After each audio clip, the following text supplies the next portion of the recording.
92.5. Good morning to you, and thanks for choosing the Power that Radio Gold 90.5 out of the several that are at your disposal this morning, for choosing to listen to the mother of all talk shows, Alhaji and Alhaji. My name is Senna Nombo. Show is produced by Patrick Asford Boyd, and of course, when the discussion starts, we'll be live on PAP MCGH on Facebook. PAP MCGH on Facebook is PAB-MC. And then GH is on Facebook. You can get opportunity to watch the show as it happens in the studios, and we'll be glad and whilst you're doing that, you have the opportunity to share your thoughts about the topics we'll be discussing, and then I'll read them out as and when we go along. But just to welcome you once again to the show, it's proudly sponsored by Franco Trading Enterprise, Kulun Ghana Limited, and TT Brothers. And of course, Mobile Water is joining our stream. And from December 1 to December 31, you'll get the opportunity to enjoy free MTN credit anytime you buy Mobile Water. Buy 50 bags and get 5 Ghana Cedis MTN credit there and then. Whenever you buy 50 bags of your refreshing Mobile Water, the seller will transfer 5 Ghana Cedis of MTN credit electronically to your phone on the spot. It's as simple as that. Free top-up for you this Christmas period without sweat. 50 bags to 5 Ghana Cedis. 5 Ghana Cedis, Jinahoji credits. This promo applies to only MTN numbers. Mobile Water, I'm love you. Mobile Water, I'm kiss you. Mobile Water, we are me taste. So that's coming from Mobile Water. You can call their hotline 0244 650939. 0244 650939. So 50 bucks, you get 5 Ghana Cedi worth of MTN credit from Mobile Water. And also the management of Franco Trading wishes to inform the general public that the ongoing promotion on some WhatsApp platforms in relation to phone top-up for an iPhone is a scam. Thus, they advise that the general public should desist from giving monies to any unauthorized persons, either by mobile money or cash, in act of getting a brand new phone. Now, please report such incidents to the nearest police station or call 0302 225 651 or 0246 422 338 or 0247 033 429 for further information. Also from the same Franco Trading Enterprise, they say you can enjoy an amazing 30% on any of the following products when you buy from their online platform: phone and accessories, tablet, flat screen TVs, and laptop, printers, and anything you see in any Franco Trading Enterprise shop you walk into, or if you go on their online platform, any of the products you see there, if you make an order online, you get 30% discount. You can download the Franco Trading app from your Google Play Store, place your order, and phone will be delivered right at your doorstep. For those who have challenges with the Franco app, please uninstall and download again. Visit francotrading.com/francophones.com. francotrading.com or francophones.com. Those are the two websites, francotrading.com or francophones.com. You buy from any of those platforms, you get a 30% discount. You install the Franco Trading app and use it to make a purchase from Franco Trading Enterprise. You get 30% discount. Now, their branches, in case you want to locate them physically, at Adabraka, opposite Roxy Cinema bus stop. Accra, they are at UTC Runabout behind the Despite building. La Paz, they are near Niboy Junction opposite Prudential Bank. Circle, they are close to Odorais. Osu, they are opposite Ecobank, Oxford Street. Tema, they are opposite Waterworks Community 1. Medina, they are on the old road opposite HFC Bank. Hacho, they are opposite Hacho Station. Koforidua, on the All Nations University College Road. Ho, they are on the Market Road opposite Amagashi Building. Kaswa, they are opposite the Kaswa Polyclinic. You can call them on 0302 225 651, 0302 225 651, 0546 133 188, 0546 133 188. Franco Trading phone Pepe Fie, and that's coming from them. They are one of the sponsors. Kulun Ghana Limited is also a sponsor, and of course TT Brothers. And before I share with you the issues we'll be talking about this morning, let me just go through the dailies, the papers that we have, the newspapers that we have available to us this morning. And I start with the Spectator newspaper, and it has excessive eating, possible cause of road accidents. University of Education Winneba withholds certificates of 180 graduates, and also Anansi does not kill. And also on the front page is a picture of a 31-year-old CEO of Sambus Geospatial Limited, Mrs. Ekia Aboa Bafo, and she is on the page, so you can get to meet her. So you can read about her in the Spectator newspaper today. On the front page of the Ghanaian Times, they have a government lifts ban on small-scale mining. 907 miners vetted. Ghana Premier League to resume in January. Yana's funerals.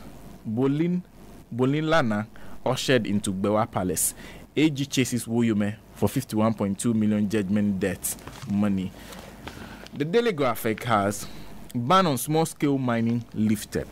Galamsey activities remain illegal. Government decision held by media coalition, industry players. Ghana to deepen ties with Burkina Faso, VIP. Yonkopa Koko robbed of 380,000 cedis. And Kojuenchi promises intimate December 24th show. So get the Daily Graphic and read any of those stories yourself. And finally, the Daily Guide has Nana lifts ban on small-scale mining. Galamsey's attack task force with stones. It has pictures of some of the members of the Operation Vanguard and then some Chinese Galamseyers. And 4 arrested over Pram Chief's murder. Ghana Water Company Limited boss picks top CEO award. Comes with a photograph of Dr. Clifford Brima. And Bolilana installed Dagbon Regent. And so you can get the Daily Guide and read that one too for yourself. If you just join us, you are listening to the Mother of All Talk Shows. Good morning to you. Thanks for joining the program this morning. And a big thank you for staying tuned to your power station, Radio Gold 90.5. Like I said, show is produced by Patrick Asford Boydu. My name is Sana Nombo.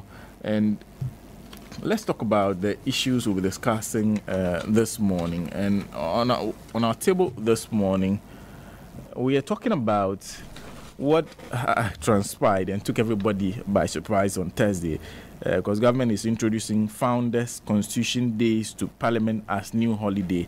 And this we'll be discussing thoroughly the introduction of Founders Constitution Days to Parliament as new holiday and the scrapping of African Union Founders and Republic Days as public holidays and related matters. And then we'll be talking about healthcare delivery in Ghana. With government adopting drones for health service. That agreement with Fly Zipline Ghana Limited for drone delivery services in the health sector, as well as cautions from the Ghana Medical Association, coalition of NGOs in health, and the Ghana Medical Laboratory Scientists Association and allied concerns. Now, this morning, we'll be joined in the studio by Comrade Kwesi Prajina, who's managing editor of the Inside newspaper, Sam Pee-Yalley, who's president of the NDC's Professional Forum, and Dr. David Percy, who's student of history and politics. Now, we had billed Mr. Daniel Batidam as one of our panelists, but unfortunately, he said he's unable to join the program this morning. So we'll be having 3 panelists on the show. But before we return and listen to some more voice clips on this matter, I would like to share with you a statement that has been issued by a group on this matter of the drones, and they are the National Health Students Association of Ghana, and they have titled their press release, NASAC recommends alternatives to the drone medical services.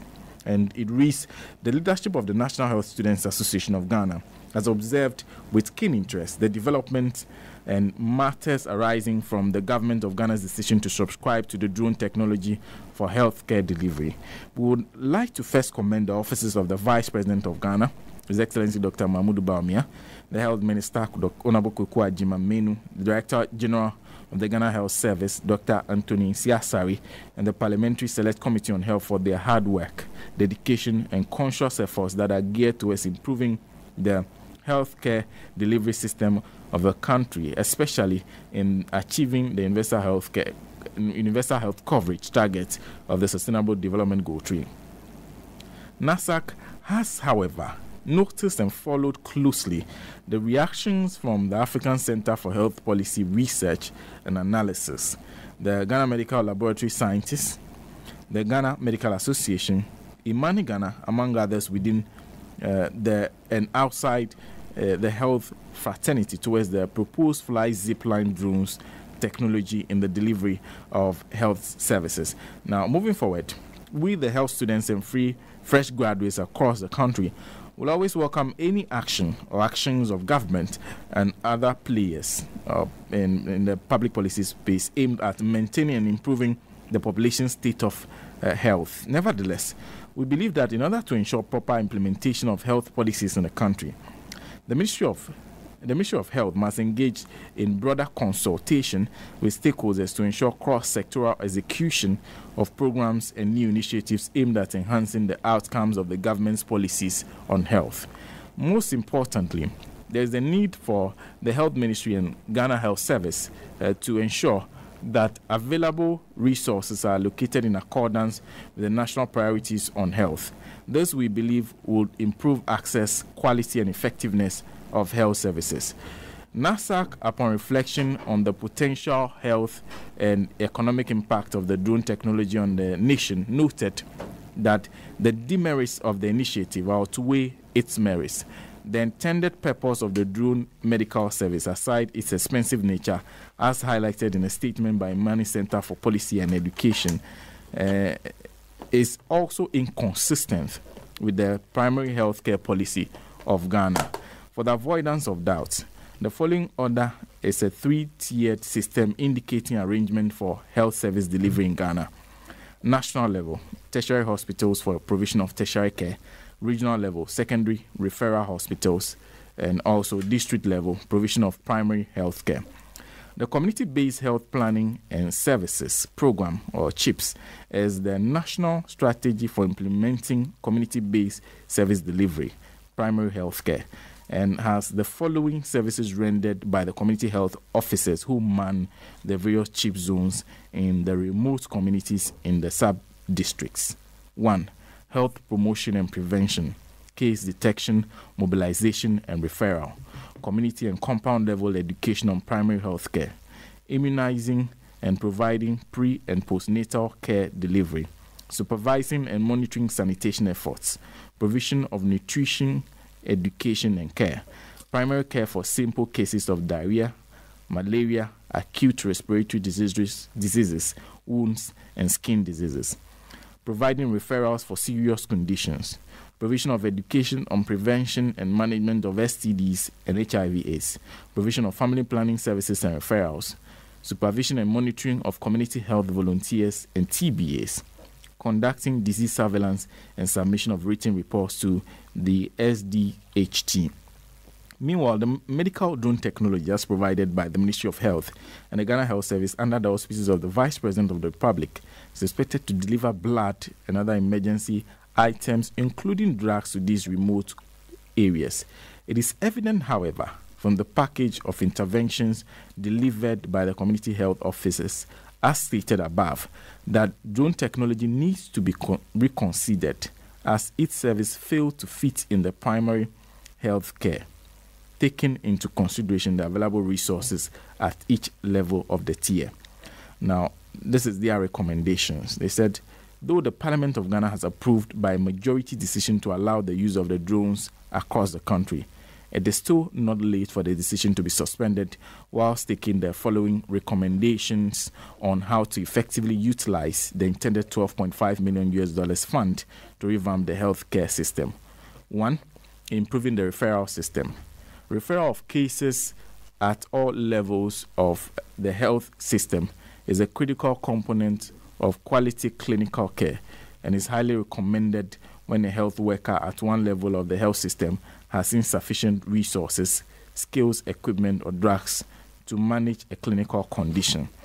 The functions of the drone technology will, however, be useless in cases that require higher or emergency medical attention by personnel with the repertoire of skills, since the resourced persons cannot be transported with the drone together with the emergency medical items.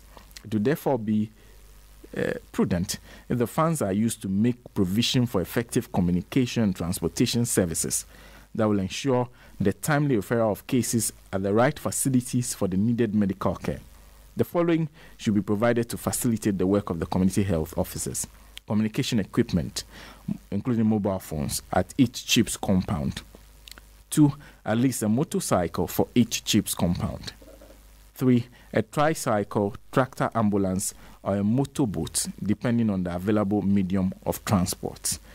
The second recommendation they are making is that they are recommending the strengthening of primary health care.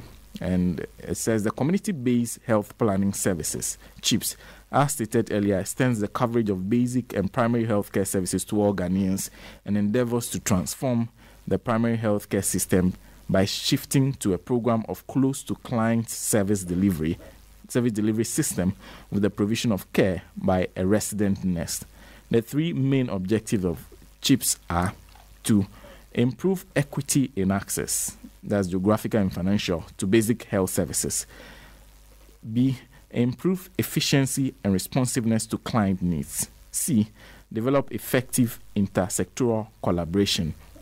And it continues, the Ministry of Health should strengthen the program through conscious efforts and support such as 1, the provision of solar refrigerators to all CHIPS compounds for the storage of essential medicines and vaccines. 2, providing solar lighting system and delivery beds to all CHIPS compounds to help in the delivery of babies. 3, providing the CHOs with personal digital assistants for data collection. 4, providing the CHIPS zones with tricycles, tractor ambulances, or motorboats, depending on the available medium of transport in the area. 5, addressing communication challenges by providing each CHIPS compound with mobile phones. 6, motivating community health workers and volunteers by providing them with accommodation in the community and other incentives. 7, creating the platform for community health officers to do top-up programs to improve upon their skills. Now, the third recommendation they are making is equipping the existing health facilities at the community, district, regional, and national levels with the needed logistics for the effective provision of primary, secondary, and tertiary health services. Now, this will involve the identification, purchasing, and equitable distribution of all the required tools, equipment, technology, and medical supplies needed at each level of the service delivery. And they make the following recommendations at that one. A, existing medical laboratories and theaters should be well equipped with modern machinery. This will not only boost the quality of health delivery, but also meet the needed requirement to train, equip, and adequately prepare the health students of the country for quality health delivery, since these same facilities, which currently have limited working tools, are serving as training centers for the health students. B, provision of service delivery consumables. C, working gear, especially to the CHIPS workforce. And D, consumer durables, beds, furniture, TV, radio sets, among others. And the fourth recommendation they are making is improve emergency medical response system by providing quality and reliable ambulance services across the country. And they are making the following proposals. A, broken down ambulances should be repaired and kept operational. B, additional ambulances should be purchased. C, improve communication, active medical emergency lines. And D, recruit, equip, and engage services of paramedics in emergency medical care. The fifth recommendation, the final one they are making, is we would like to call on the health minister to speed up the processes in absorbing the large number of trained health professionals who have the skills and knowledge to fill in the huge gap in the staff-to-patient ratio in all the health facilities across the country. This will increase productivity in the health sector and improve on quality of service. The National Health Students Association of Ghana is very convinced that the implementation of the above recommendations will cause a significant transformation in the health sector and also contribute significantly to the attainment of the Sustainable Development Goal 3, which seeks to ensure healthy lives and promote well-being for all at all ages. And that's signed by Brown Cheche Samuel, who is General Secretary, and Franklin Nyazo, who is President of the National Health Students Association of Ghana. And so that is what they have been saying about the issue of the drones for health delivery. Well, we'll go back to the studio and listen to some more voice clips. When we come back, we'll begin the discussion on the topics we have tabled for today. If you just join us, you are listening to the mother of all talk shows, Alhaji and Alhaji. We are live on affiliates across the country. We are live on GFM Radio in London, and we are live on Radio Gold 905.com. My name is Senna Nombo, and show is produced by Patrick Asfo Buidu. We are back shortly.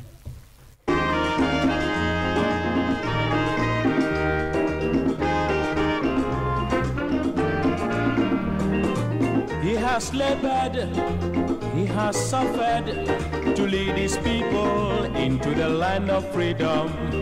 He is the Redeemer and the champion of liberty, of human equality.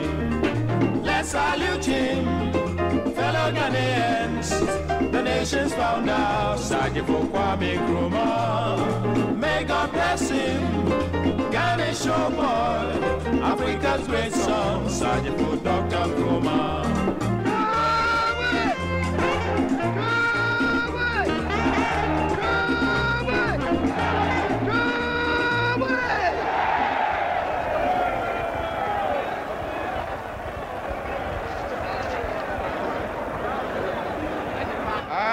Ago wanyoko mwere makasa kakra enzi wanyoko mwere wentiam kakra menkasa pi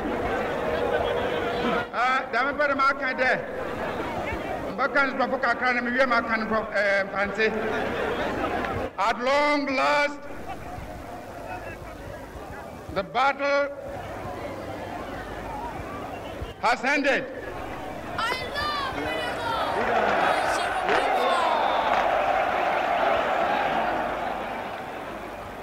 And thus, Ghana, your beloved country, is free forever.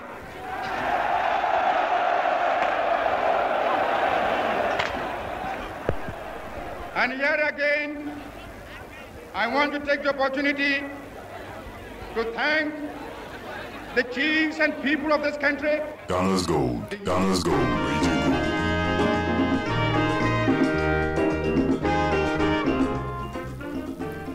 Well, welcome back. You're live on Alhaji and Alhaji, the mother of all talk shows. Is probably brought to you by Franco Trading Enterprise, Kulun Ghana Limited, Titi Brothers, and the new baby, Mobile Water.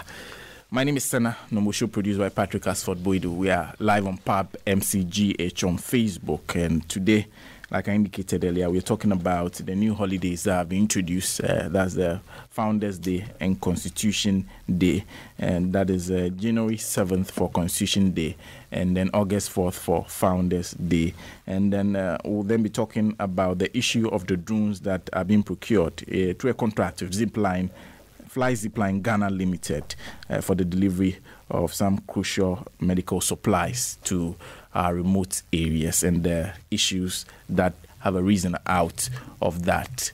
Well, we're joined in the studio by Comrade Kwesi Prajina, Managing Editor of the Inside newspaper. Sam Pee-Yalley is President of the NDC Professionals Forum, and Dr. David Percy is a student of history and politics. And this morning we're starting with our very first topic, which is the new holidays that have been introduced. In fact, it was a discussion that started a few months back. Now they have sent an LI to Parliament that will legislate the 2 days as holidays. And let me start with Ambassador Sam Pee-Yalley. And good morning to you.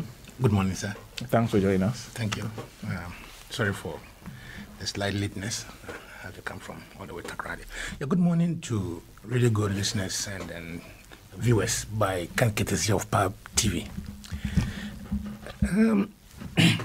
By introduction, you say that this LI bill had been introduced to Parliament for the amendment of the Public Holidays Act in Ghana. Senator, don't confuse yourself. This issue that has been introduced to Parliament as at Thursday is the combination of years of ideological conflict and ideological inclination of certain schools of thought in this country. And it's a project that has been ongoing before the independence, Ghana's independence was attained. For the sake of those who have not learned any history in Ghana, because at the time we as a country decided to take history as a subject of study in our schools. And therefore, even though the very, very minimal history on Ghana given by Professor Edibuahene and Professor F.K. Bua, which most of us use for our O-levels, are no longer available to this younger generation of Ghanaians. Apart from the fact that we have taken history out of the subject that we study in school, this project of demeaning the stature of Osajifo Dr. Kwame Nkrumah started or was also catapulted after the 1966 coup. Those of us who were alive on the after 1966 coup physically saw the removal of books on Nkrumah, any books on Nkrumah, in our various libraries in Ghana, physically taken out and burnt right in the faces of those of us who were in the library, so that nobody could read any story or history about Kwame Nkrumah. But literal minds as they are, they have forgotten that the history of the colony was being written and archived in so many other centers of the world. And that if you destroyed yours in the library, you went and pulled the effigies, the statues of Kwame Nkrumah and pulled it down. You know, I'm giving you the chronicle events that shows that this is perhaps their feeling of the end of their struggle. You understand? When Kwame Nkrumah was overthrown, apart from the fact that his books were to be burnt, his statue, which stood in front of the old polo grounds, was also taken and broken into pieces.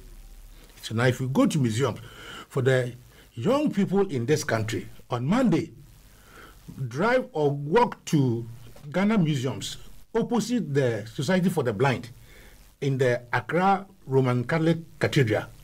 There's a Ghana Museums and Monuments Board there. You will see Kwame Nkrumah's statue there without one hand.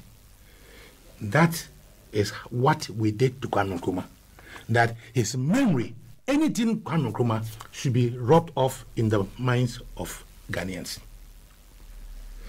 Now, the struggle for independence created a two-pronged ideological positions in this country. For those who wanted this country to be a unitary state, one country with one people and with one destiny. And others who felt that this country should be a federation. You know, it should be Ashanti region on its own, Western region on its own, Volta region on its own. So if you juxtapose what is happening today in the regional demarcations, you understand, I am not a prophet of doom, but I want to predict that if the MPP should stay in power for the next 8 years, like this, there will be a proposal for Ghana to be turned into a federal state. Senna, even if I'm gone, remember this. Because the agenda has been on for a long time. If you are not new to this program of Alhaji And Alhaji, every year we discuss this Founders Day or Founders apostrophe or Founder apostrophe. We've been discussing it. And the last time we did last year, the heat was so on. That was, I saw the passion in Kosipra's patriotism. They're here, just in this room. And after he has spoken on that subject matter, nobody spoke about it again. And we thought it has died. And it has come back again. And this time, they want to use the legislature to do it. But any MP who sits down in the Parliament House to vote to change our history will lose in the next election.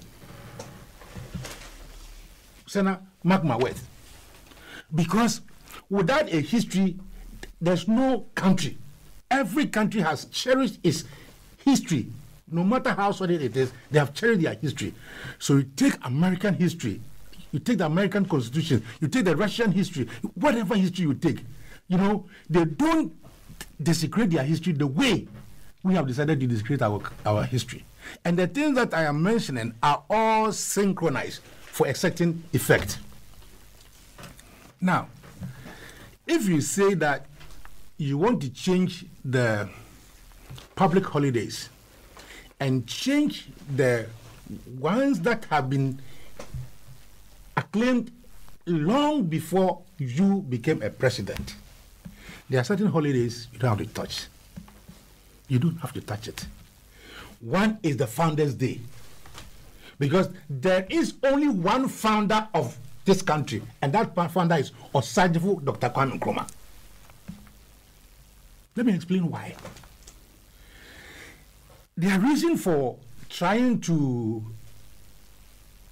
add on to the title like appliances.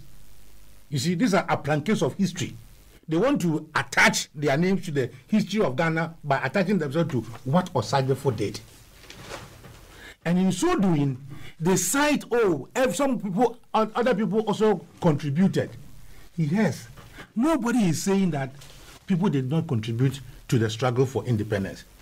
But even if you are talking about the struggle for independence and how it started, it is not the people that they are mentioning or the group that they are aligning themselves to that started the issue of nationalism in Africa and even in the colony. Way back in the 1870s,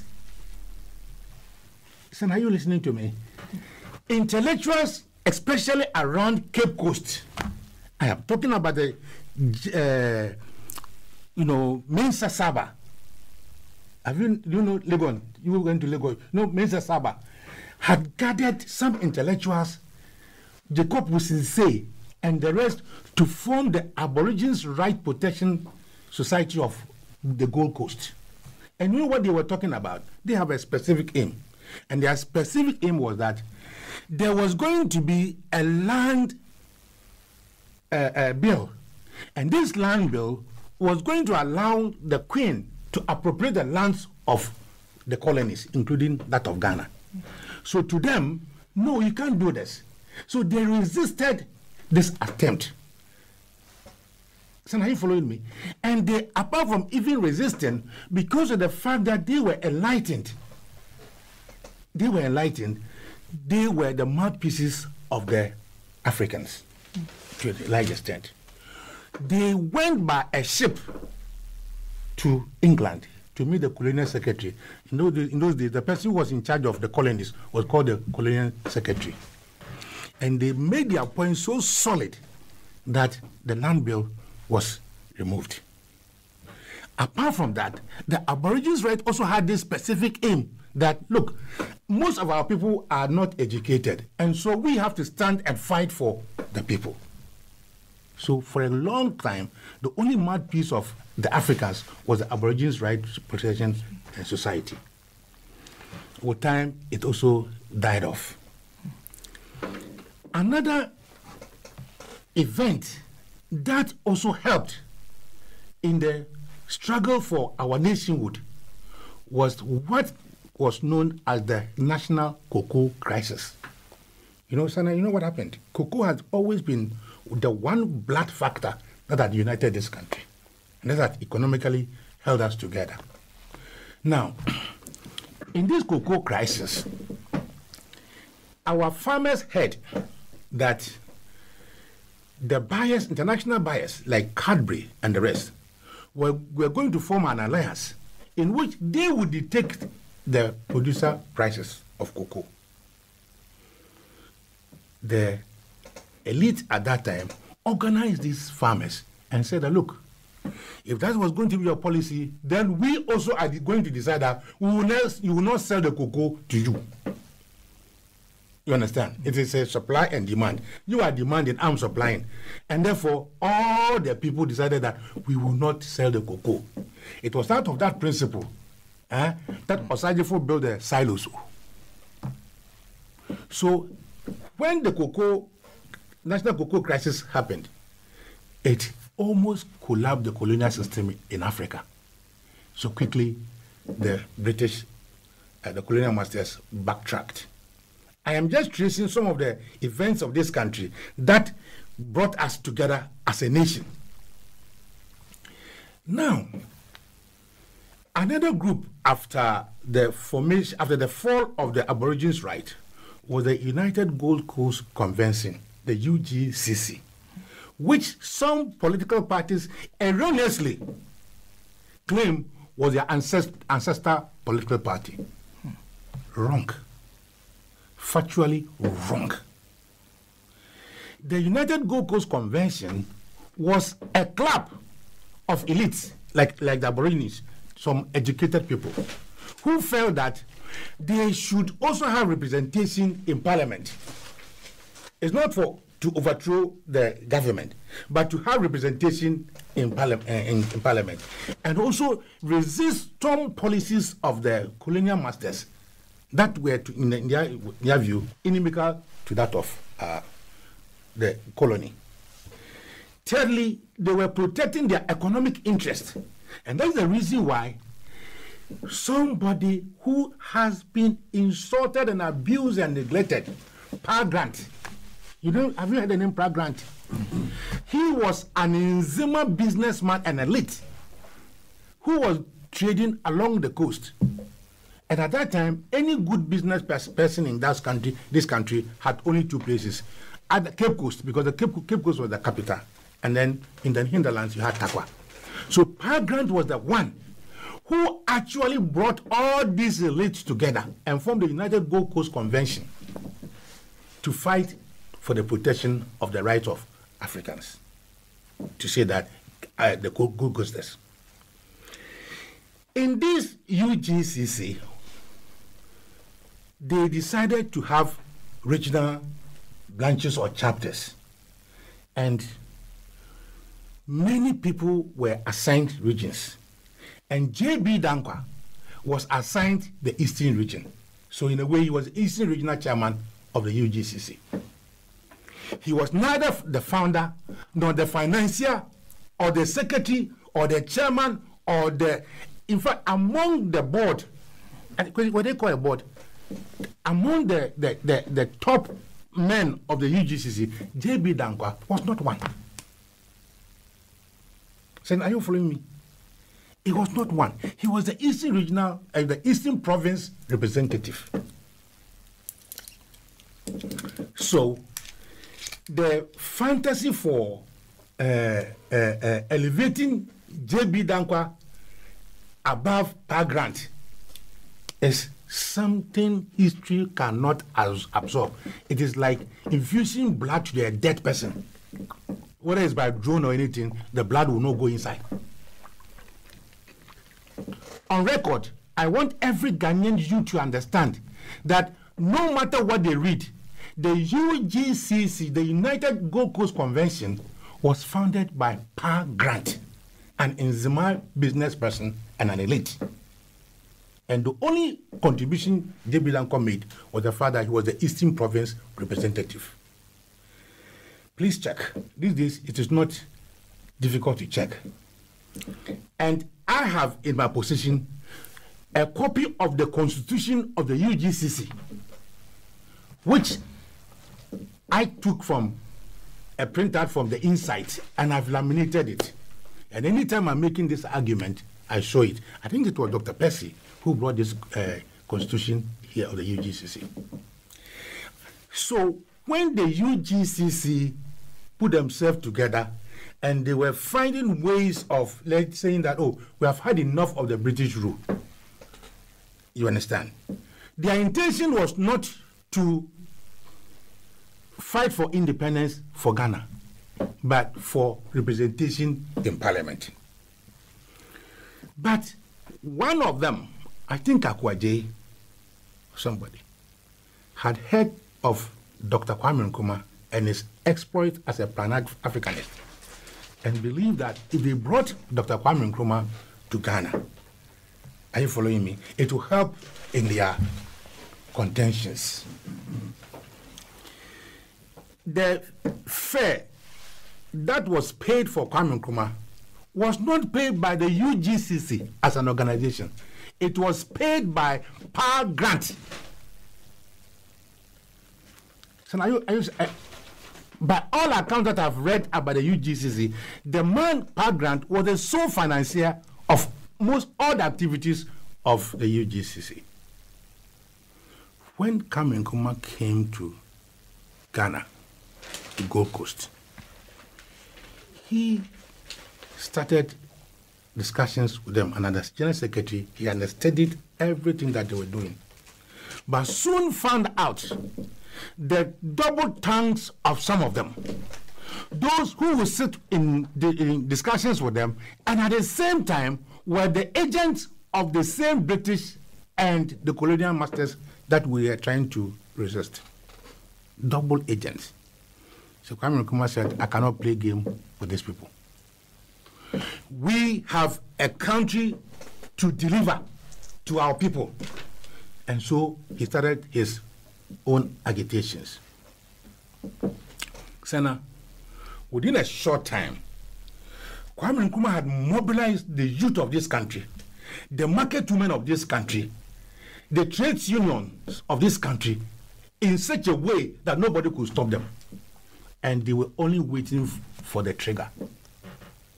And the trigger was not provided by J.B. Dankwa or the UGCC. The trigger was provided by, have you heard of one Ni Boni, the Usu Aleta Manche, Ni Boni. Ni Boni.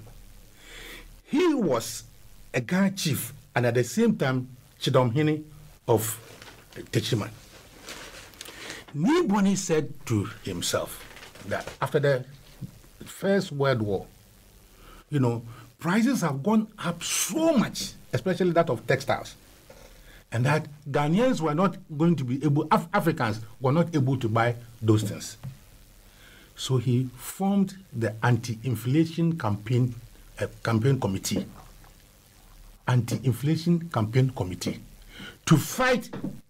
I have tried to situate my argument to explain to you that every one of these organizations had its own purpose. And I think you understand the purpose of the Aborigines.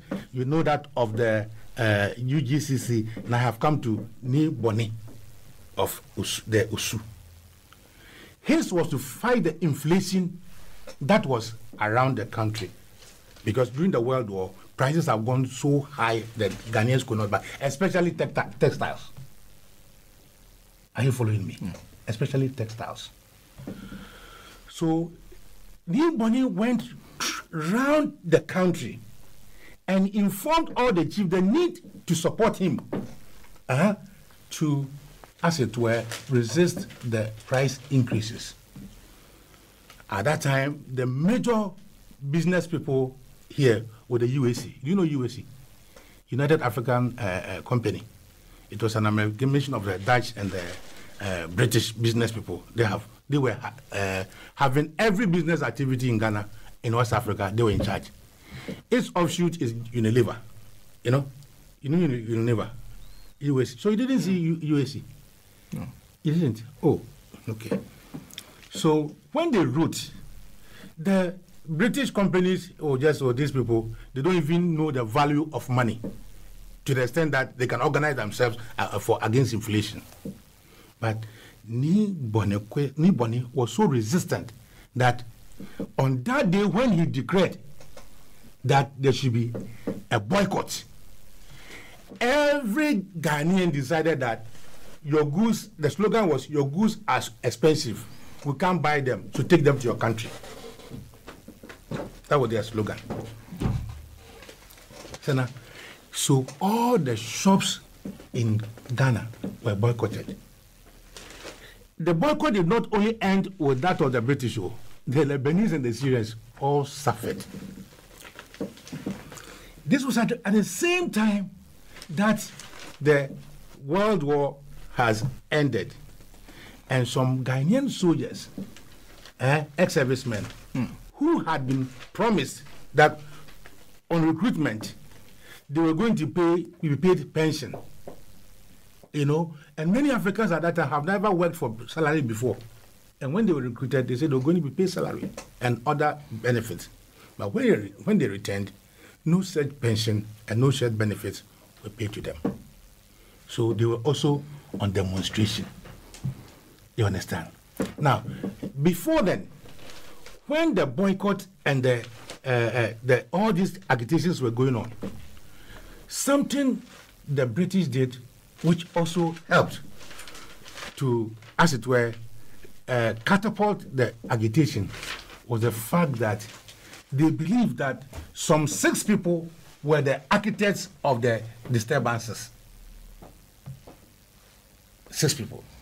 And these are the 6 people you see on our currency. It is not that they did anything extra. And in fact, if there was time, I was going to give you the background of all the 6 people who are on the currency. And the last time I remember I told you that it's a force, it's a fallacy for them to be called a big 6. They were together, not with Kwame Nkrumah, Akwaje, Obechebelamte, and the rest. They were people who had their own agenda aside of that of Kwame Nkrumah. So they were arrested. And there are documents. The trial is there. The trial of Kwame Nkrumah and the so-called Big 6, the documents are there. When they were interrogated, at the investigation level, they said they did not know anything about the strike or the agitations. But if there will be any among them who is capable of doing that, it's Kwame Nkrumah. So all the 5 were released, leaving Kwame Nkrumah. Chief, this is the true history of Ghana.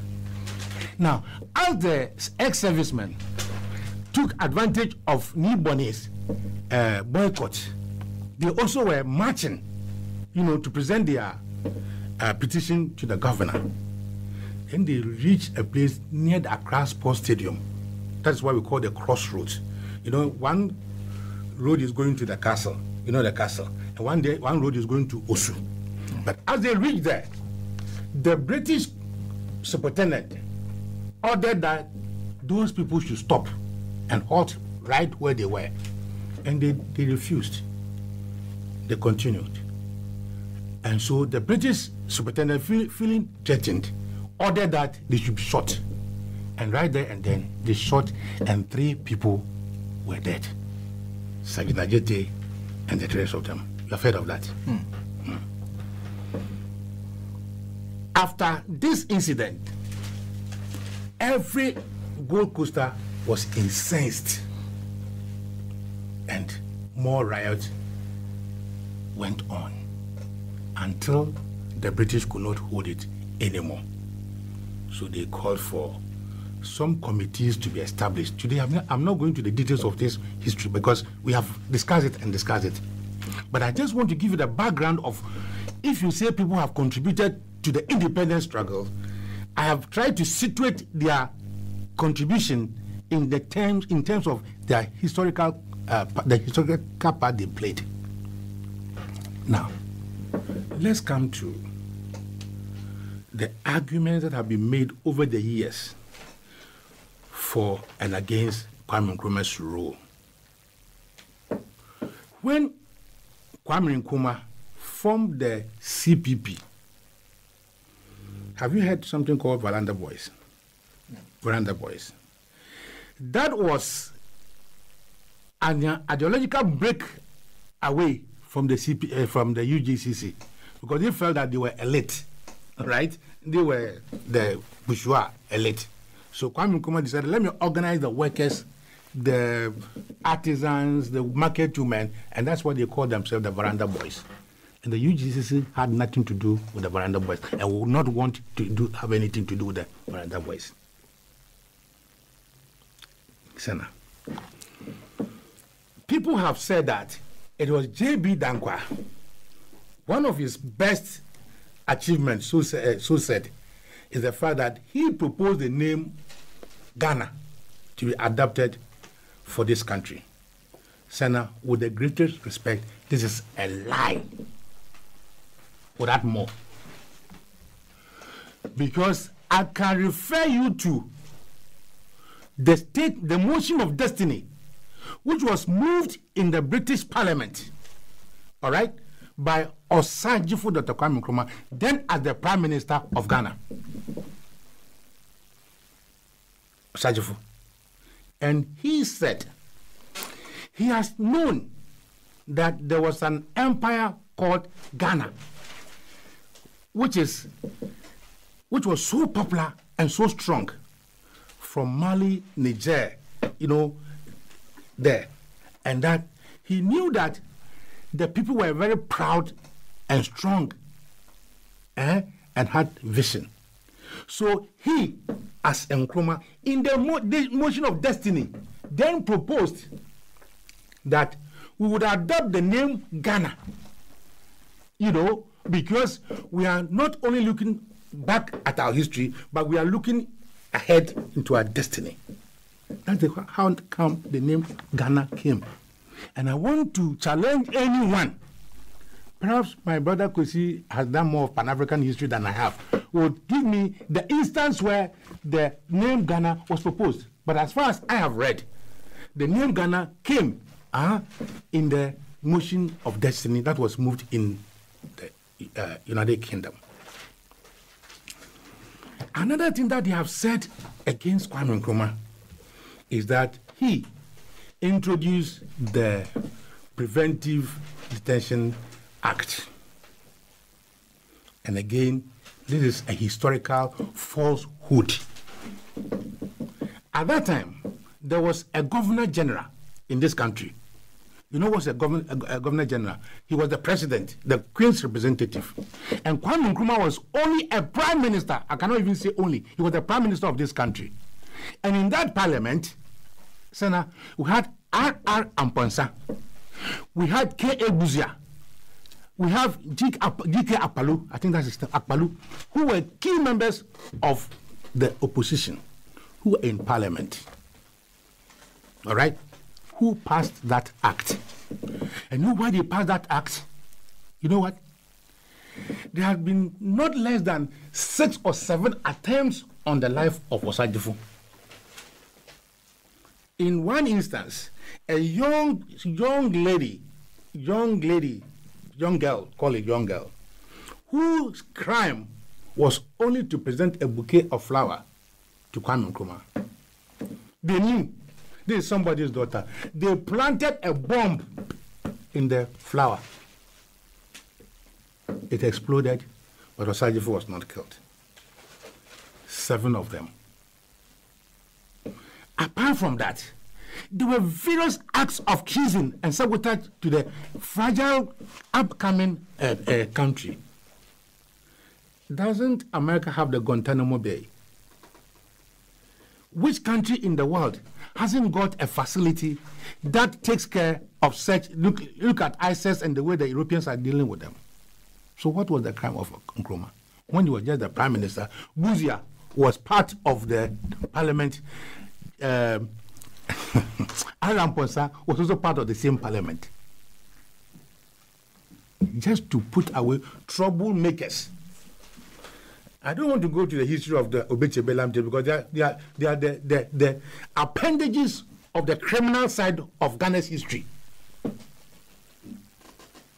Now, the second factor is that even before Ghana became independent, some students that are taking part in the Nibone strike were dismissed in Cape Coast. The UGCC and Kwame Nkrumah, through Kwame Nkrumah, organized them and formed the Ghana National College, 1948, around that time, long before our independence. J.B. Danko was not part of the team that formed the school. So the name had already been used, like I would say, it had already been used. It was first proposed at the Motion for Destiny. So this attachment of J.B. Dankwa to this is what? Is what? Senna, that is not the end of it. You know that the first Congress of the African Union was held in Accra. And all of us have read about the exploits of the Osagyefo in the formation of the African Union. So, at one time, the African Union itself decided that there should be a day commemorating the birth of Osagyefo Dr. Kwame Nkrumah. As a High Commissioner in India for 3 years, every year, the whole of the African ambassadors in India commemorated or celebrated the African Union Day in big time. Big time. Because that was the only time we could exhibit our kente cloth, we can exhibit our African food. So we've been celebrating it. This holiday, I'm also informed that it's also being downgraded to commemoration. The question I ask is this: has this president lost energy and has lost vision in the African Union project? I will say yes. I will say yes. Because ever since he became a president, the only contribution he has made at the African Union Summit was that there should be 2 other statues, added to that of Osagyefo in Addis Ababa. The whole African Union have decided that the only person that we can all look up to, they knew that there was Haile Selassie, they knew that there was Modibo Keita, they knew all of them, but they all decided that Osagyefo must be the one whose statue must be there. Our president went there, and all he could do as in his motion was that there should be 2 others attached. Senna, have I taken you through the history of an agenda being perpetuated to rewrite the history of this country? They should bring it on. They should bring it on.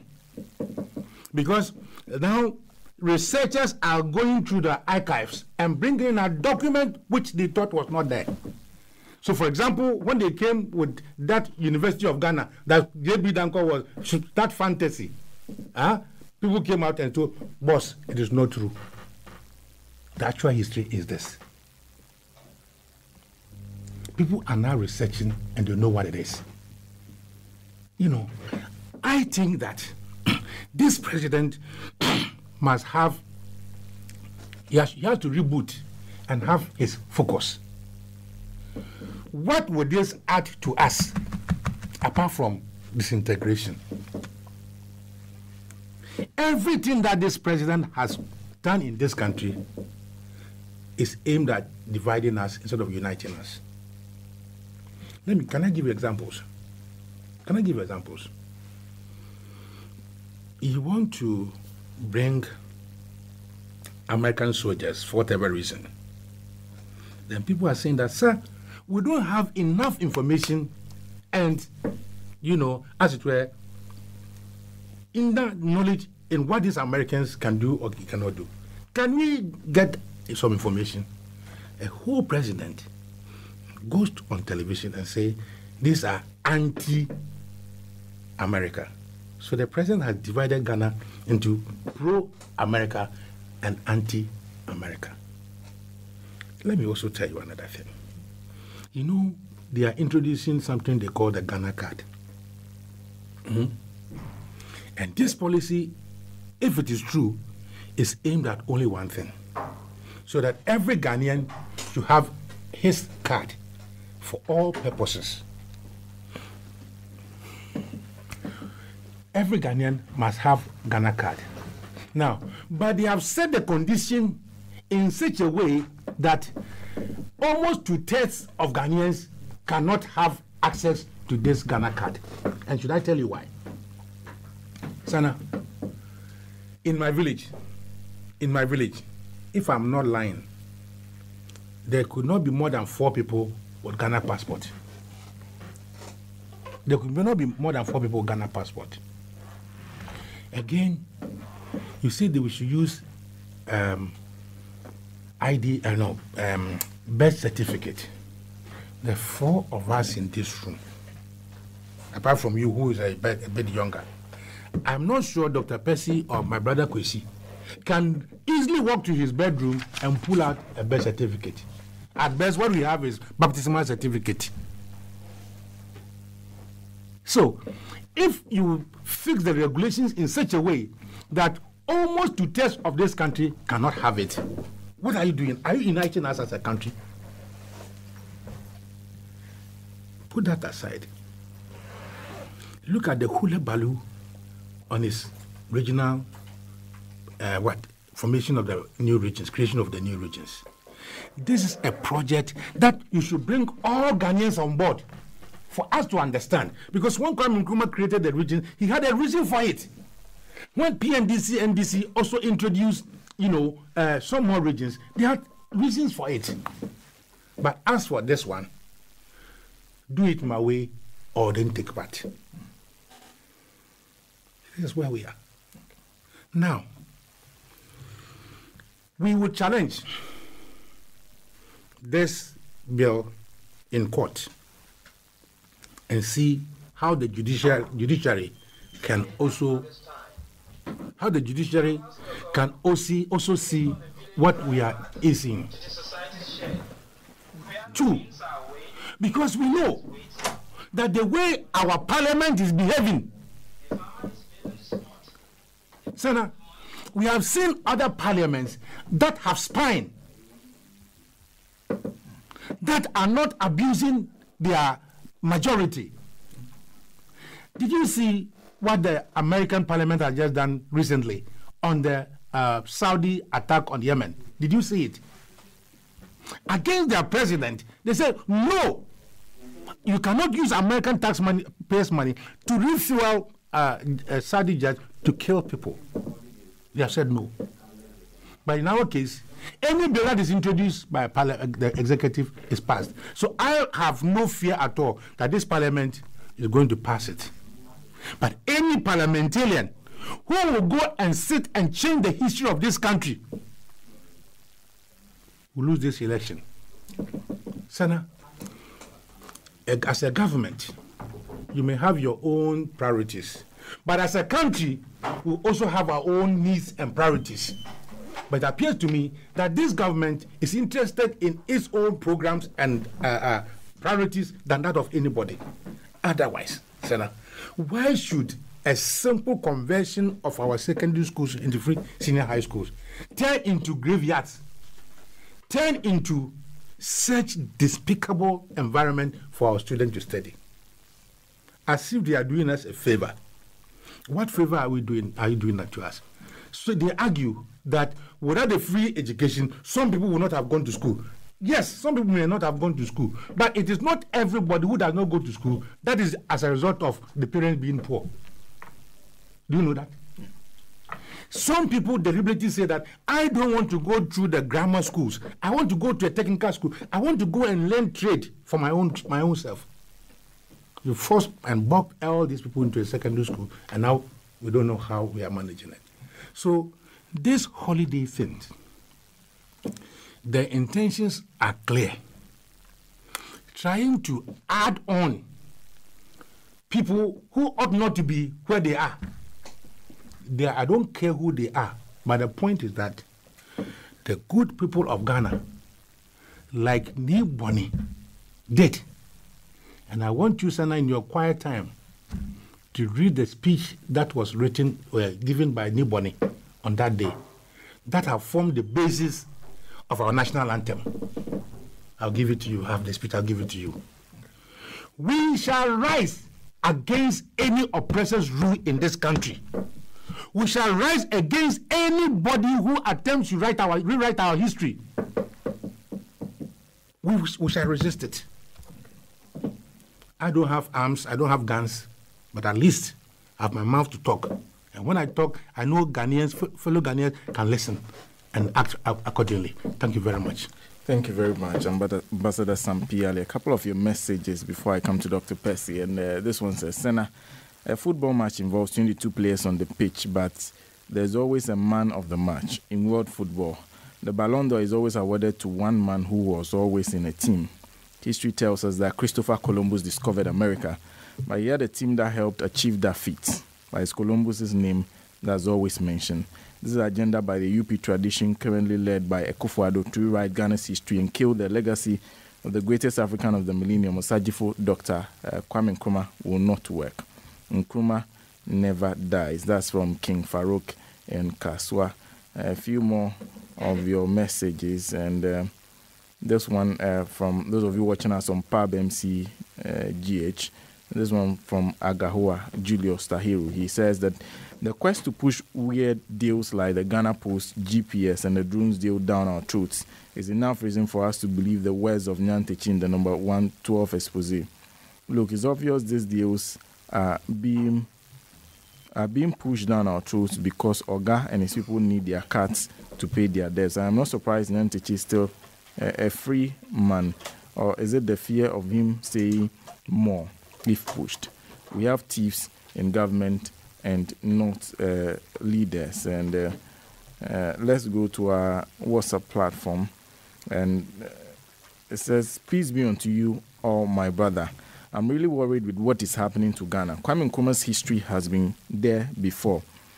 So, before many of us were born, and everyone knows he is the one who helped us gain independence. And today, Mr. President, you want to turn everything upside down. Yusuf, where were you? How old were you, and which kind of history did you read in school? Hey, Ghanaians, let's find something to do before things get worse. And what at all is the use of drones? That's not what we want. We have important issues to be taken care of. People are in the hospital sleeping on the floor and dying.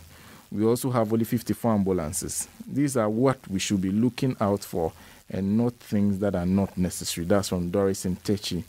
Nanado, in a bid to divert our attention from the drone nonsense and the hardship at Xmas, has succeeded in throwing us the JB Dankwa nonsense again. This lazy president is not ready to save Ghana. And that's from Patrick Inakwa. And Noble from Msam says, I don't know why Nanado, the president, is bent on changing everything in their name. These changes of holidays are meant to discredit Dr. Kwame Nkrumah's works. Posterity will judge us all. That's from Noble from Sawam. And let's hear from Dr. Percy.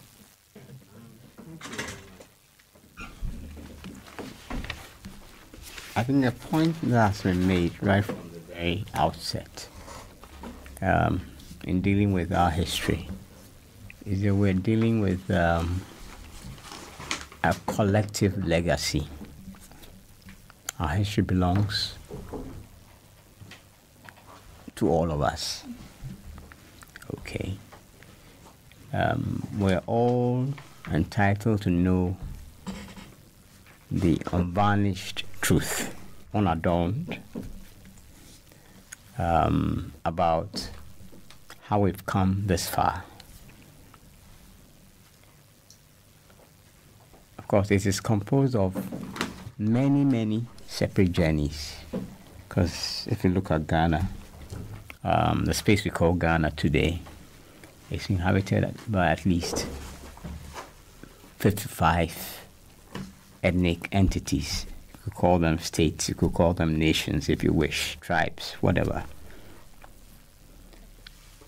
Now it is a number of events have brought us together. And what is happening really is not in any way surprising. Our president has been laying the foundations for this consistently. From the very first speeches he made, I believe the first one was on the first Independence Day after he was inaugurated, when he tried to lay the foundations for what is now being sent to Parliament. Now, there's no doubt that the President and the MPP have the zombies in Parliament to pass whatever they deem to be law. Nothing can stop them. Okay? But, you know, I made a point about our common heritage. Now, it's also the fact that what this common heritage is a subject of constant struggle by all manner of interests and persons. There are criminal interests who have an interest in burying the past or altering the past so that scoundrels and traitors can be elevated to places of honor that they don't deserve. Okay? And this is just one more attempt in that effort. It will not stop. It has never stopped. It is not a Ghanaian issue. It's a global issue. History is always a subject of contestation, because you have descendants of criminals who come up and say that, look, you know what? I think we should rearrange things so that our family looks better. Okay? There are people who insist that they are the owners of this space we call Ghana. They are the originators of our politics. And without them, nothing has been done. And that somehow they have been unfairly recognized. But like I said, these are issues of struggle. Now, thankfully, there are hundreds of thousands, if not millions, who are living witnesses to many aspects of our history. It doesn't take away the fact that there's a continuing crime against the Ghanaian people, where the teaching and learning of our history in our schools is deficient or absent. Under the guise of educational reforms and an overloaded curriculum, the PNDC agreed that history should be taken off the syllabus. I don't know who advised them, but, you know, if you want to enslave a people, you first bury their history. If you want to imprison a people, if you want to take possession of what others have, you change their history. You bury it. So this exercise, this latest exercise, is not at all surprising. Okay. Now,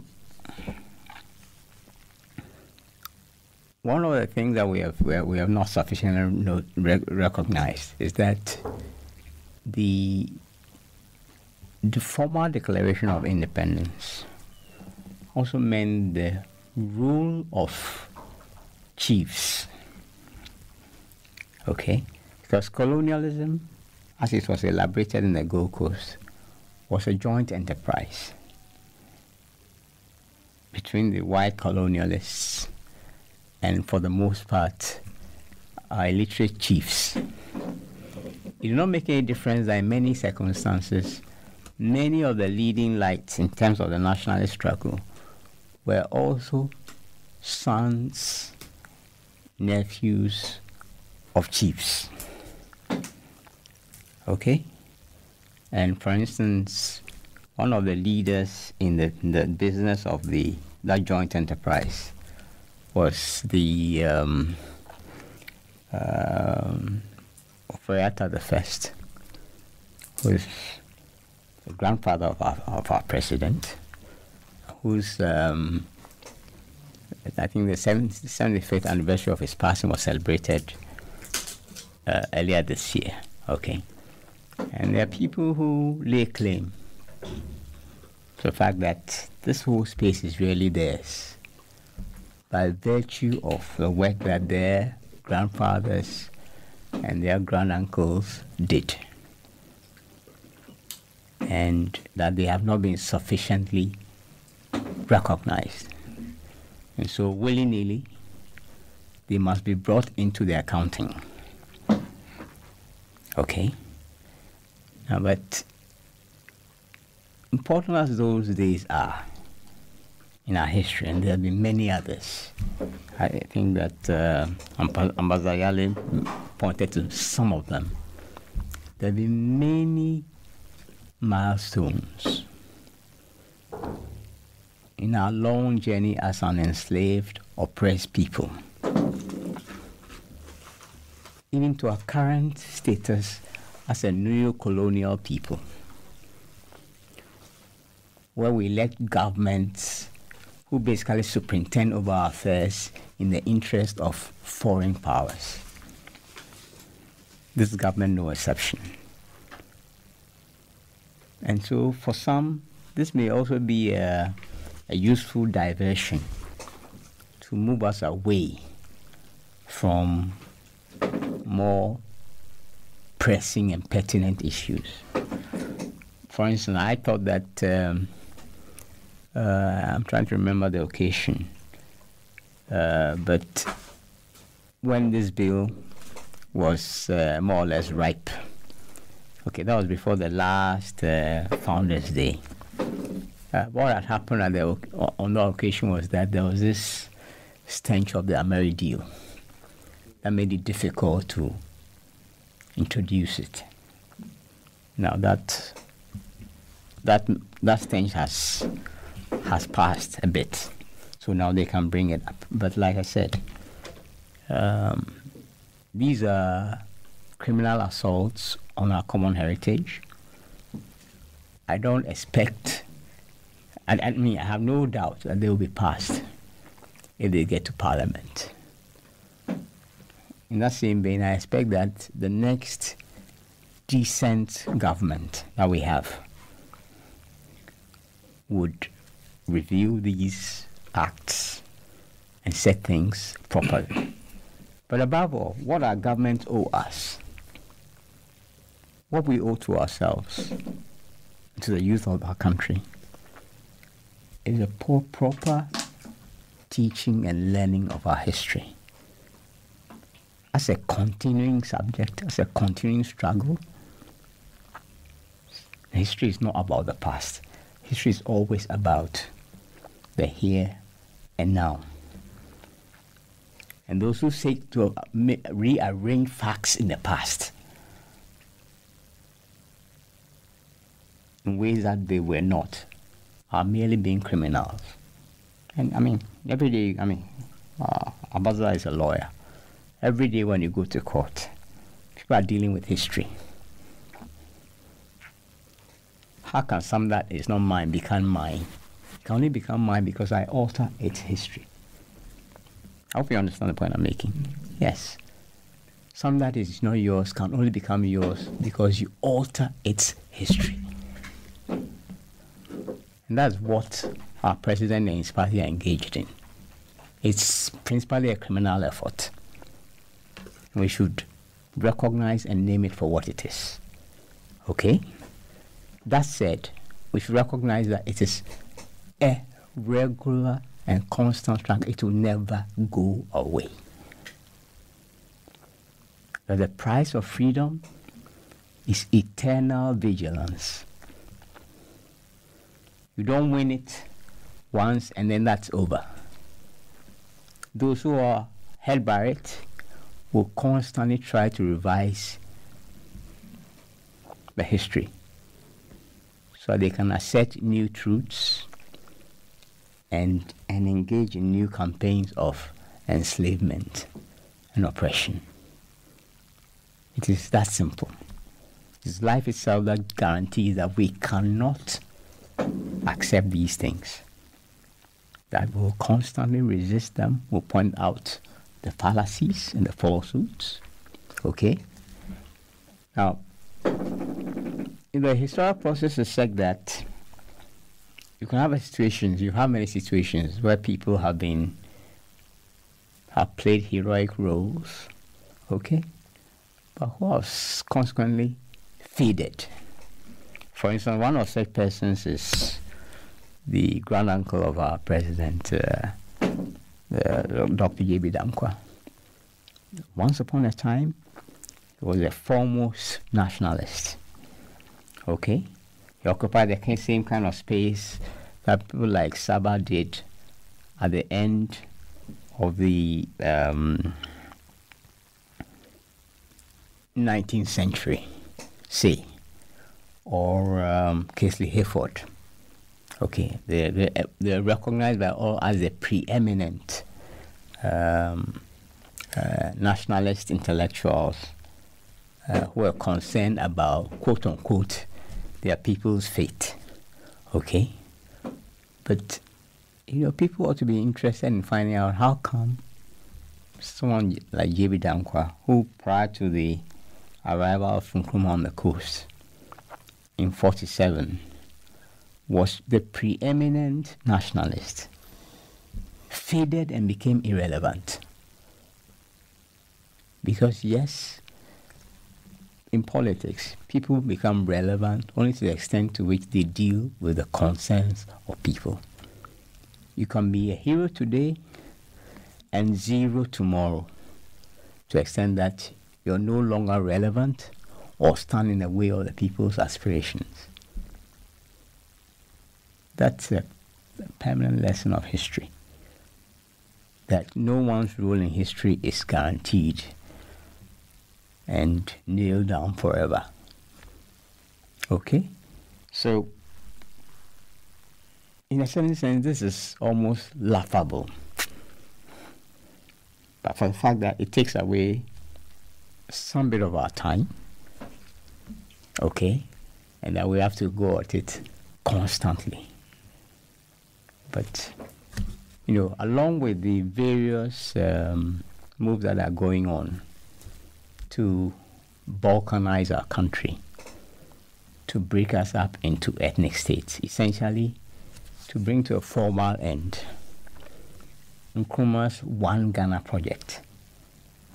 And I'm saying this because many people take for granted this entity, Ghana, which is not by any means a finished project. A project of one people, equal under the law, the same rights in every part of the country. We're far from realizing this. Okay, what has happened is that some people have made relative progress, while others have suffered for various reasons, geography, location, whatever. Okay. And we cannot take these things for granted. It's only on the basis of equity and justice, and people get a sense that they are getting a fair shake, that you'll have peace and harmony. Any attempt, whether by stealth or by deliberate force, to rearrange things, to give particular advantages to either ethnicities or lineages or whatever, is likely to lead to conflict and violence. And I'm saying, we must not take these things for granted. But, hey, in our ignorance, in our lack of knowledge, we seem to be stumbling forward towards such a situation. We don't handle things well, we may end up with a blow up on our hands. I know that there are certain foreign powers who have been interested in finding out how come Ghana has been so resilient. 5 years ago, I heard that the U.S. Embassy was conducting a study to find out how come Ghana is so stable. Because there are many powers who have a problem about being one entity. It's much easier and better to gobble us up if we are divided. I'm sure you heard of the old policy of divide and rule. Yes. So we must not, for any reason, assume that the fight is over. On the contrary, what has happened over the last several years, first beginning with the 66 coup, is that those who were against a one nation project have made gains, whilst many of us have simply looked on and assumed that all will be well. But this criminal step ensures that these matters will remain live and be contested. Well, thank you very much, Dr. Percy.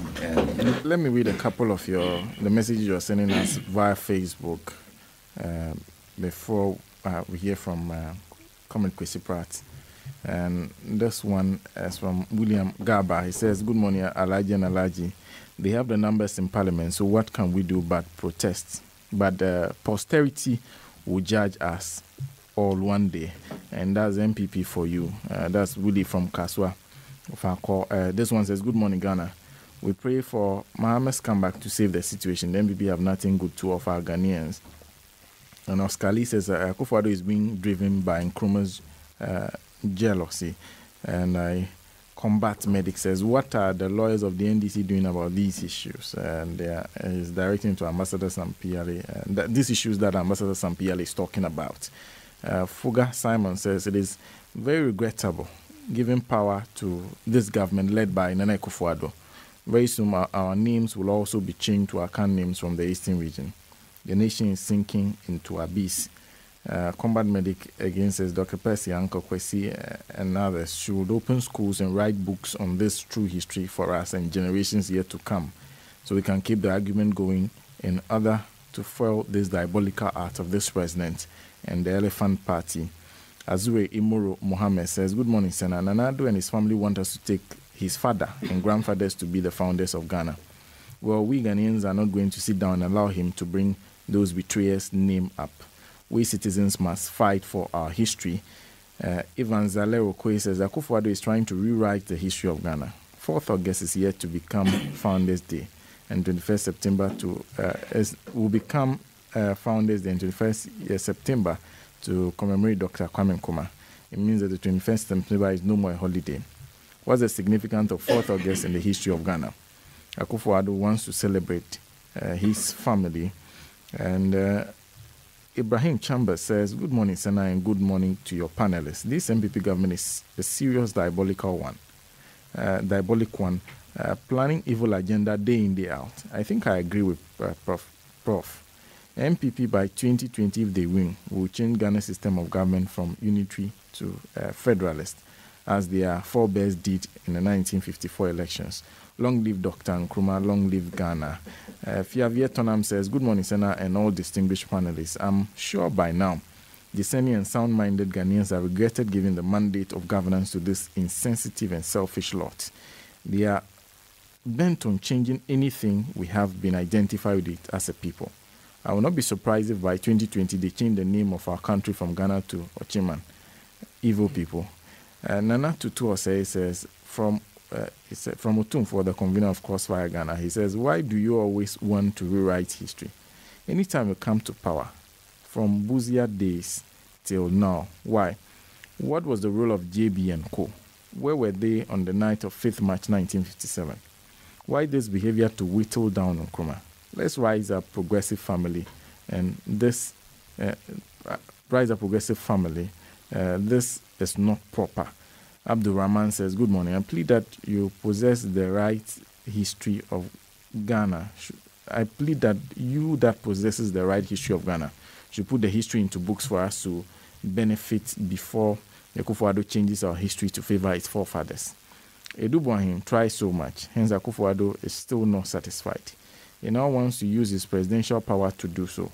Please bind the unbiased version for us, please. I even fear the name Ghana is not changed to Republic of J.B. Dankwa. He sent that from Algeria. And finally, this one from Teacher Constitution, we are more safe, and says, if the NDC are against medical drones, Ghanaians shouldn't worry because they haven't supported anything good in Ghana. They only support bad things like create, loot, and share. Double salary too, they supported, so Ghanaians should vote against them coming 2020. Hashtag NDC in opposition forever. Uncle Kwesi. Well, first of all, I'm very, very surprised that a number of our listeners are saying that the history of Ghana is not written and that we should now write the history so that they can read it and so on. I mean, that is not true. All the historical facts are available. They are available in books, they are available in documents and so on, which are easily accessible. I mean, if you go to the National Archives, the newspapers dating from the colonial era are available. The historical accounts are there. If you read Basil Davidson, the historian, he has properly documented the history of Ghana. Aspects of our history, including the collaboration of certain elements of the UP tradition and the American state to subvert Nkrumah, are clearly documented in Jack Mahoney's book, JFK, in Search of Enemies and so on. If you read John Stockwell's account of his work as a CIA agent in Africa, all the details are there. I mean, look, even recently, the Socialist Forum of Ghana has published a number of books which clearly give the correct historical account.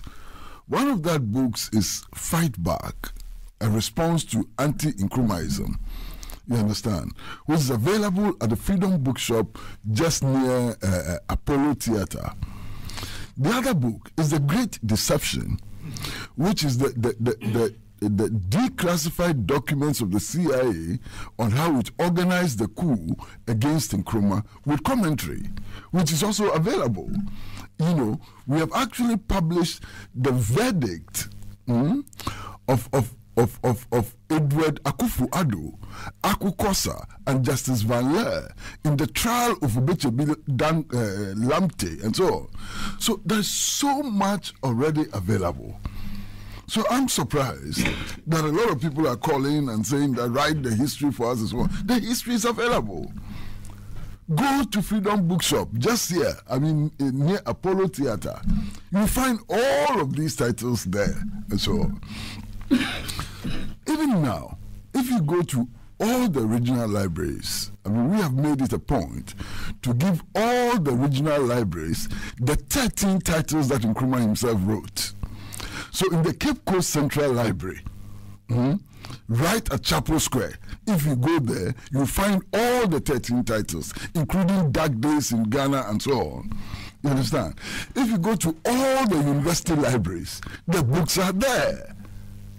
So the history is there. It's not hidden. It's not something that we should now begin to write and so on. Just that I think the culture of reading, you know, has gone down considerably. People are no longer looking for books to read. But if they really want to read the books, if they really want to appreciate our history and so on, it is all available.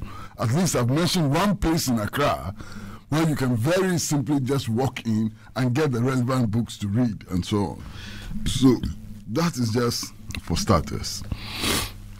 Now, you know, I hear so many people very angry, and they are rightly angry. And they're saying that, look, what is happening is an outrage. It's an attempt to rewrite the history of Ghana and so on. I agree. But I think the problem is far more than rewriting the history of Ghana. There must be a purpose for rewriting the history of Ghana. What is that purpose? I can understand that outrage about the effort to retell the story of Ghana. But we must go beyond that outrage to establish why, consistently over 50 years, a deliberate attempt, a conscious attempt is being made to retell the history of Ghana with lies and so on. Why is that being done? Now, I'm very, very clear in our mind that the purpose of this exercise is to return Ghana to the gambling house of colonialism. Clear.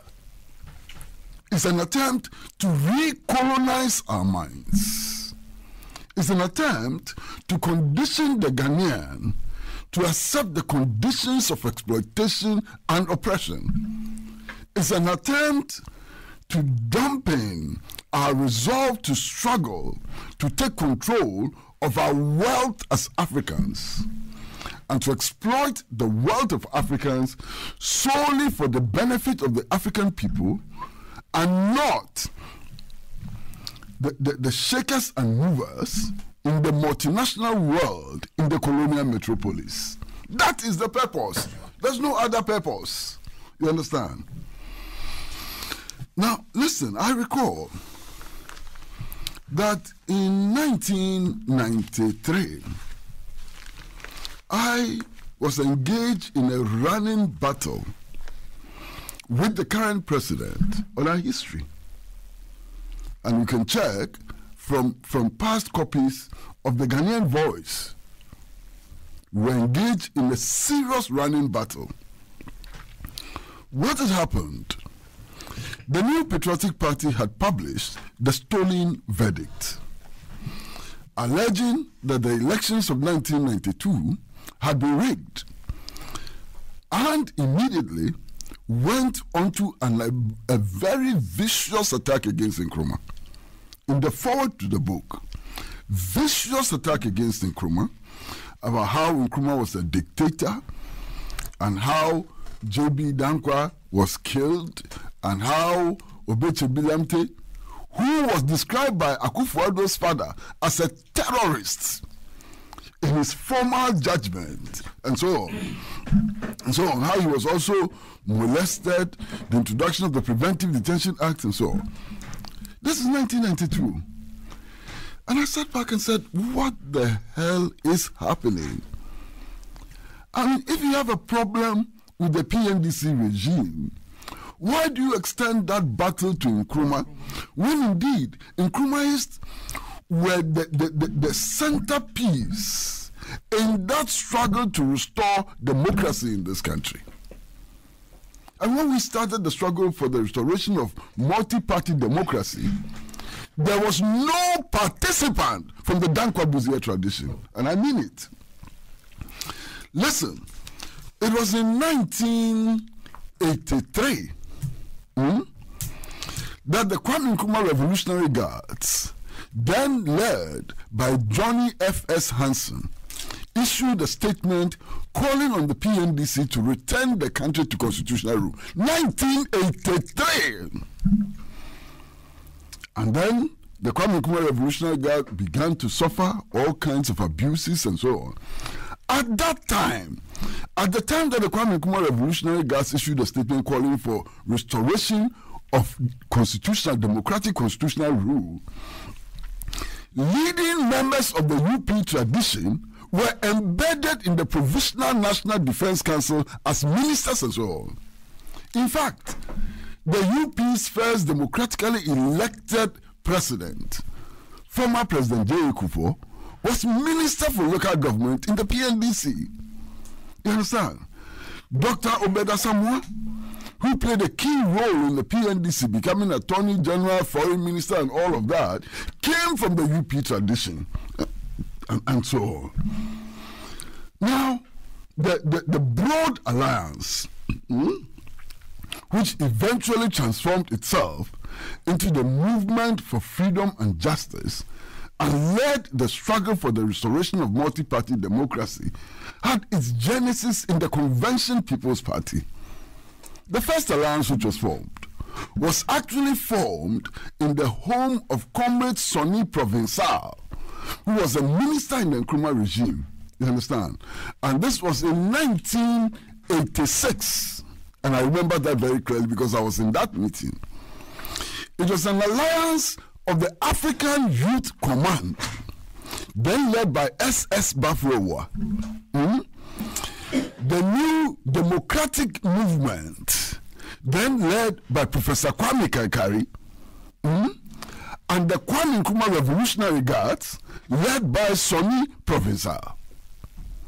This became the nucleus of that broad coalition, which eventually transformed into the movement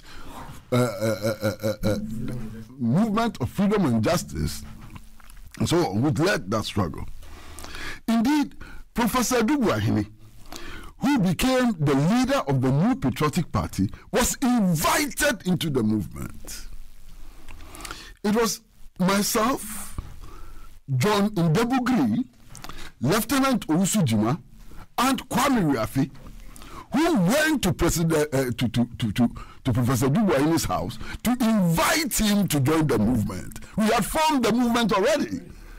We just invited him to join. You know how we invited him? The man we actually wanted into the movement was Mr. Victor Owusu. So our mandate was to convince Mr. Victor Owusu to join this broad coalition. So the four of us went to the residence of Mr. Victor Owusu at Rangoon Avenue. It was Mr. Victor Owusu who told us that the condition of his health at the time would not permit him to play a leading role in that movement, and he recommended Professor Dubuahini. You understand? Cabral Biamihia, who became ambassador to Sierra Leone, joined us later to persuade Professor Dubuahini to join the struggle. Because at certain stage, Professor Dubuahini did not want to come. And we recalled that he and Cabral had a certain relationship. Cabral had been his student at the University of Ghana and so on. So I, together with Ndebugri, went to see Cabral and persuaded Cabral to go and convince Dubuahini to accept our invitation to join the struggle. I hope you understand what I'm saying. Now, in spite of all these facts and more, when it came to writing the stolen verdict, the NPP concentrated its fire not on Jerry Rawlings, concentrated its fire not on the PNDC, but on Osajefo Dr. Kwame Nkrumah. I mean, I couldn't take it. So I then wrote an article in the Ghanaian Voice challenging the claims that the current president, Nana Addo Dankwa Akufo-Addo, who was the chair of the committee which wrote the stolen verdict, challenging him to a debate on the historical facts and so on. And of course, he wrote a response to the article I had written. Yes, I wrote another response and so on. So there was a long battle between me and him in 1992-93 over these same issues. And I am going to go to the archives to try and retrieve those papers. You understand? Because it's an important part of our history and so on. Now, my brother, listen. I also had the privilege of interviewing Mr. A.K. Deku, who was a member of the National Liberation Council and one of the conspirators who masterminded the 1966 coup a few weeks before he died. You understand? And I was given this special privilege, and I consider it a very special privilege, through the intervention of Dr. Nyaho Nyahota Makro. It was Dr. Nyaho Nyahota Makro, a founding member of the New Patriotic Party, who made it possible for me to interview A.K. Deku before he died. You understand? And in fact, that interview was played on TV3. I'm sure many of the people who are listening might have seen that interview. Now, for me, that interview is significant because Mr. A.K. Deku admits in the interview that Nkrumah is the best president Ghana has ever had. The co-conspirator who participated in the overthrow of Nkrumah in 1966 admits before his death that Nkrumah is one of the best presidents, in fact, indeed, the best president Ghana has ever had. So I asked him, why then did you take part in the coup against him? And he admits that the coup was fabricated on the basis of lies and so on. And that at the time he joined the conspiracy, it was too late to resist it. And that if he had resisted it, he may not have lived to tell the story. This is A.K. Deku. The interview is available. You understand? I think it's even on YouTube. Is it YouTube? It's even on YouTube. You can find that interview today on YouTube. You understand? So why was Nkrumah overthrown? When some of the people who took part in his overthrow admit that he was the best president Ghana ever had. The answer is very, very simple. You can find the answer in the cable which was sent to the British Commonwealth and Home Office by the British High Commissioner in Ghana in 1961. In fact, the British High Commissioner in Ghana in 1961 was called A.W. Snelling. Snelling sent a cable to his government. And in that cable, he showed why it was necessary to overthrow the Nkrumah government. A.W. Snelling, in that cable, I think it was dated September 23 or thereabout, 1961. And he made the point that Nkrumah was making the African too politically conscious. And that because Nkrumah was making the African too politically conscious, Nkrumah had become a danger to the imperial ambitions of Britain and the imperialist countries, and therefore they had to get rid of him. Ambassador Pee-Yalley has told us about what happened after February 24, 1966. My brother, after February 24, 1966, books written by Nkrumah and about Nkrumah were burnt in bonfires in our universities. You understand? Books written by Nkrumah and about Nkrumah were burnt in our universities in bonfires.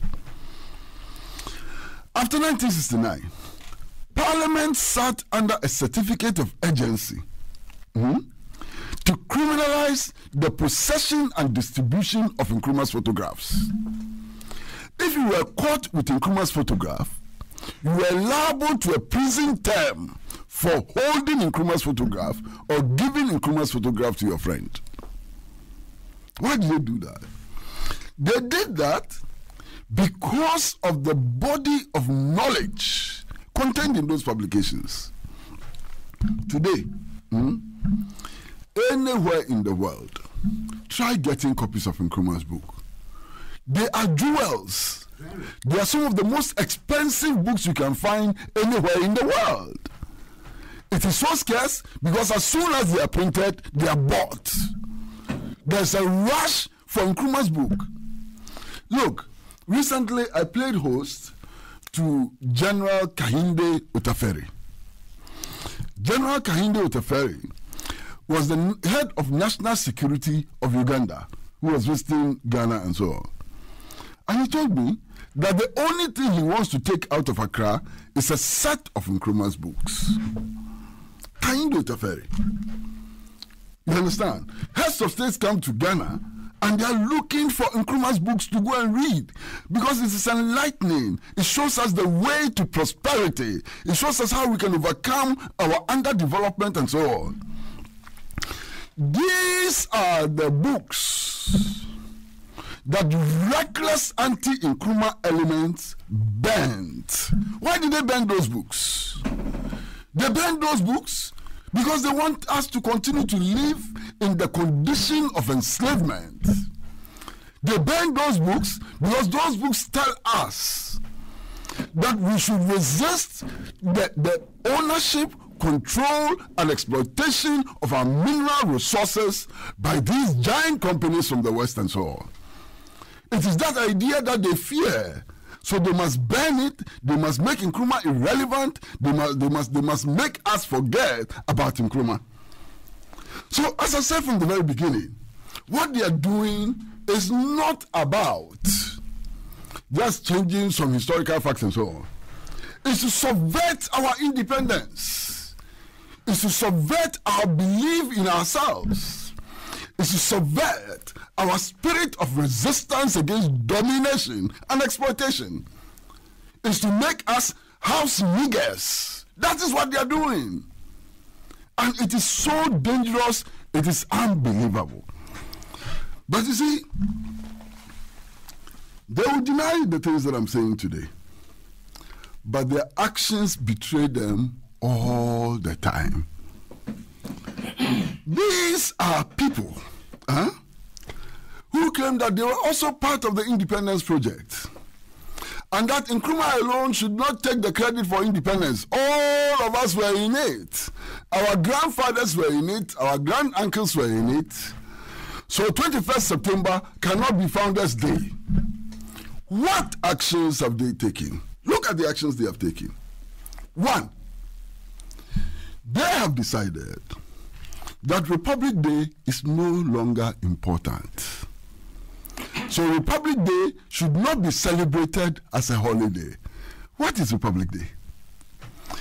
It was on the 1st of July 1960 that Ghana became fully independent. It was on 1st of July 1960 that the Queen of England stopped being the head of state of Ghana. And they say it's not important.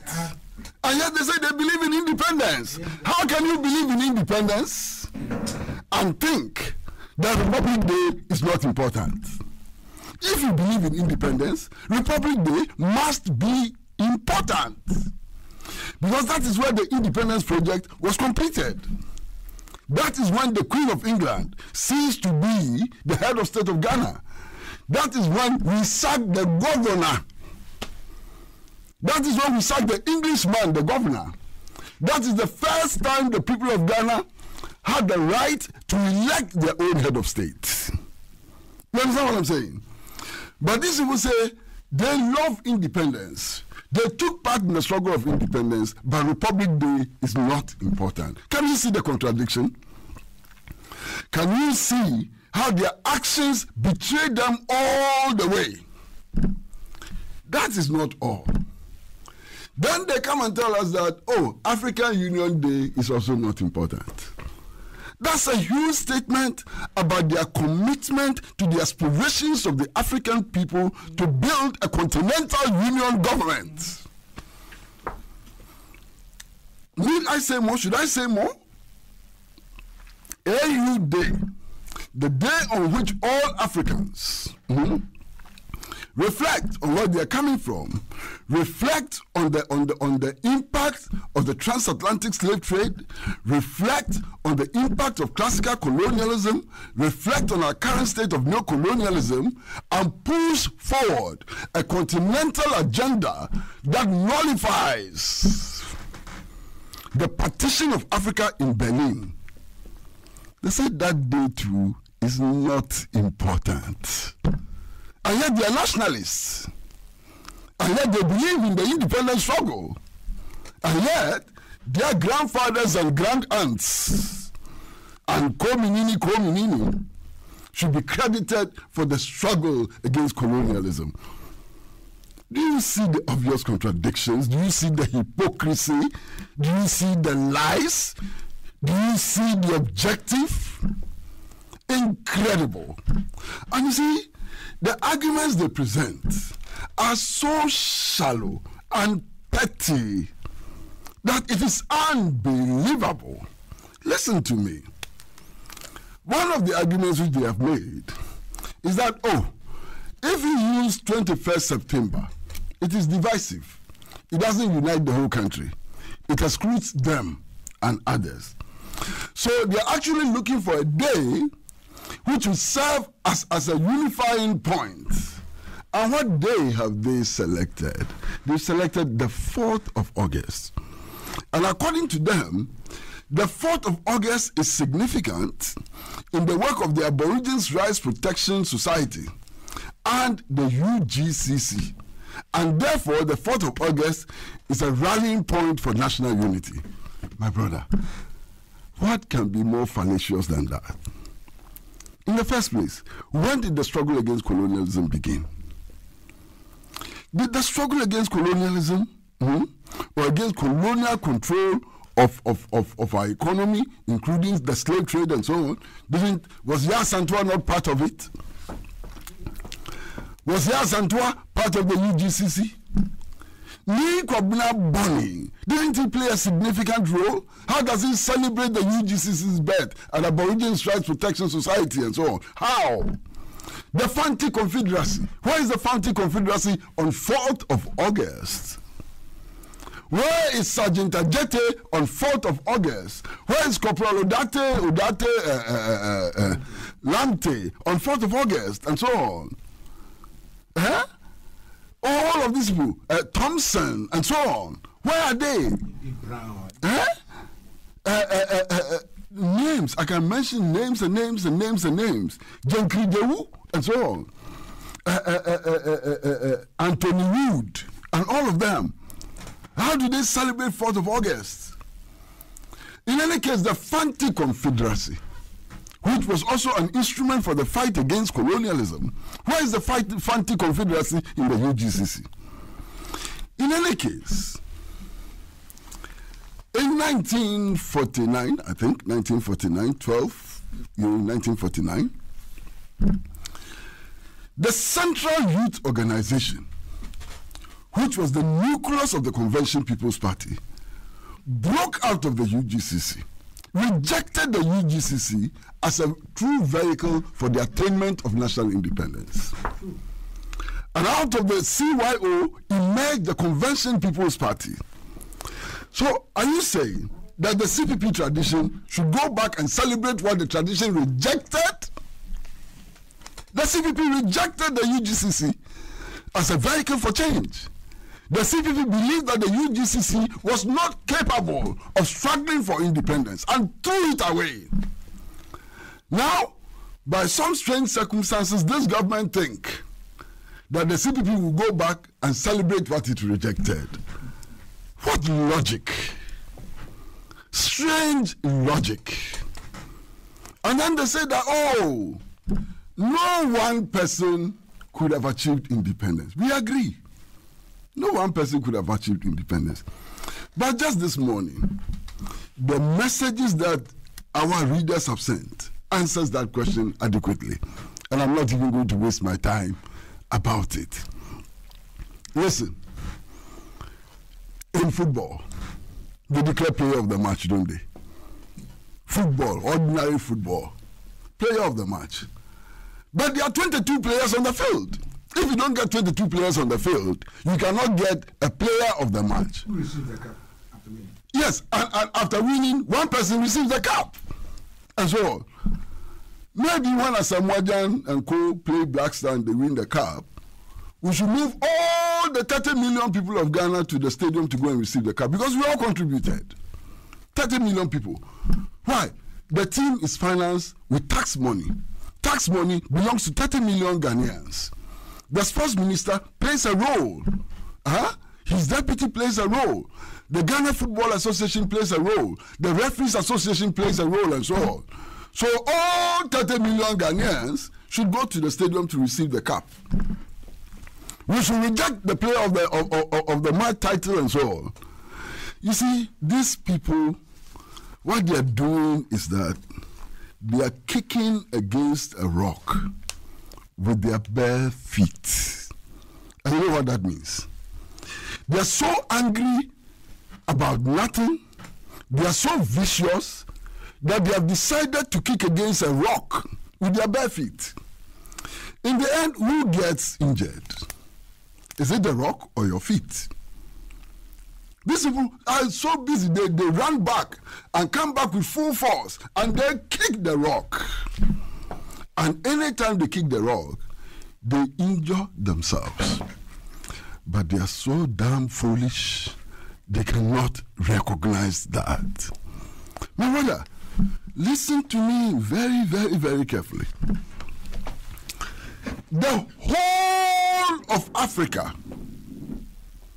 and I'm not just talking about Africa as the geographical entity, I'm talking about Africa, including the diaspora, have come to accept that Osajifo Dr. Kwame Nkrumah symbolizes their aspirations and hopes, the whole of the African world.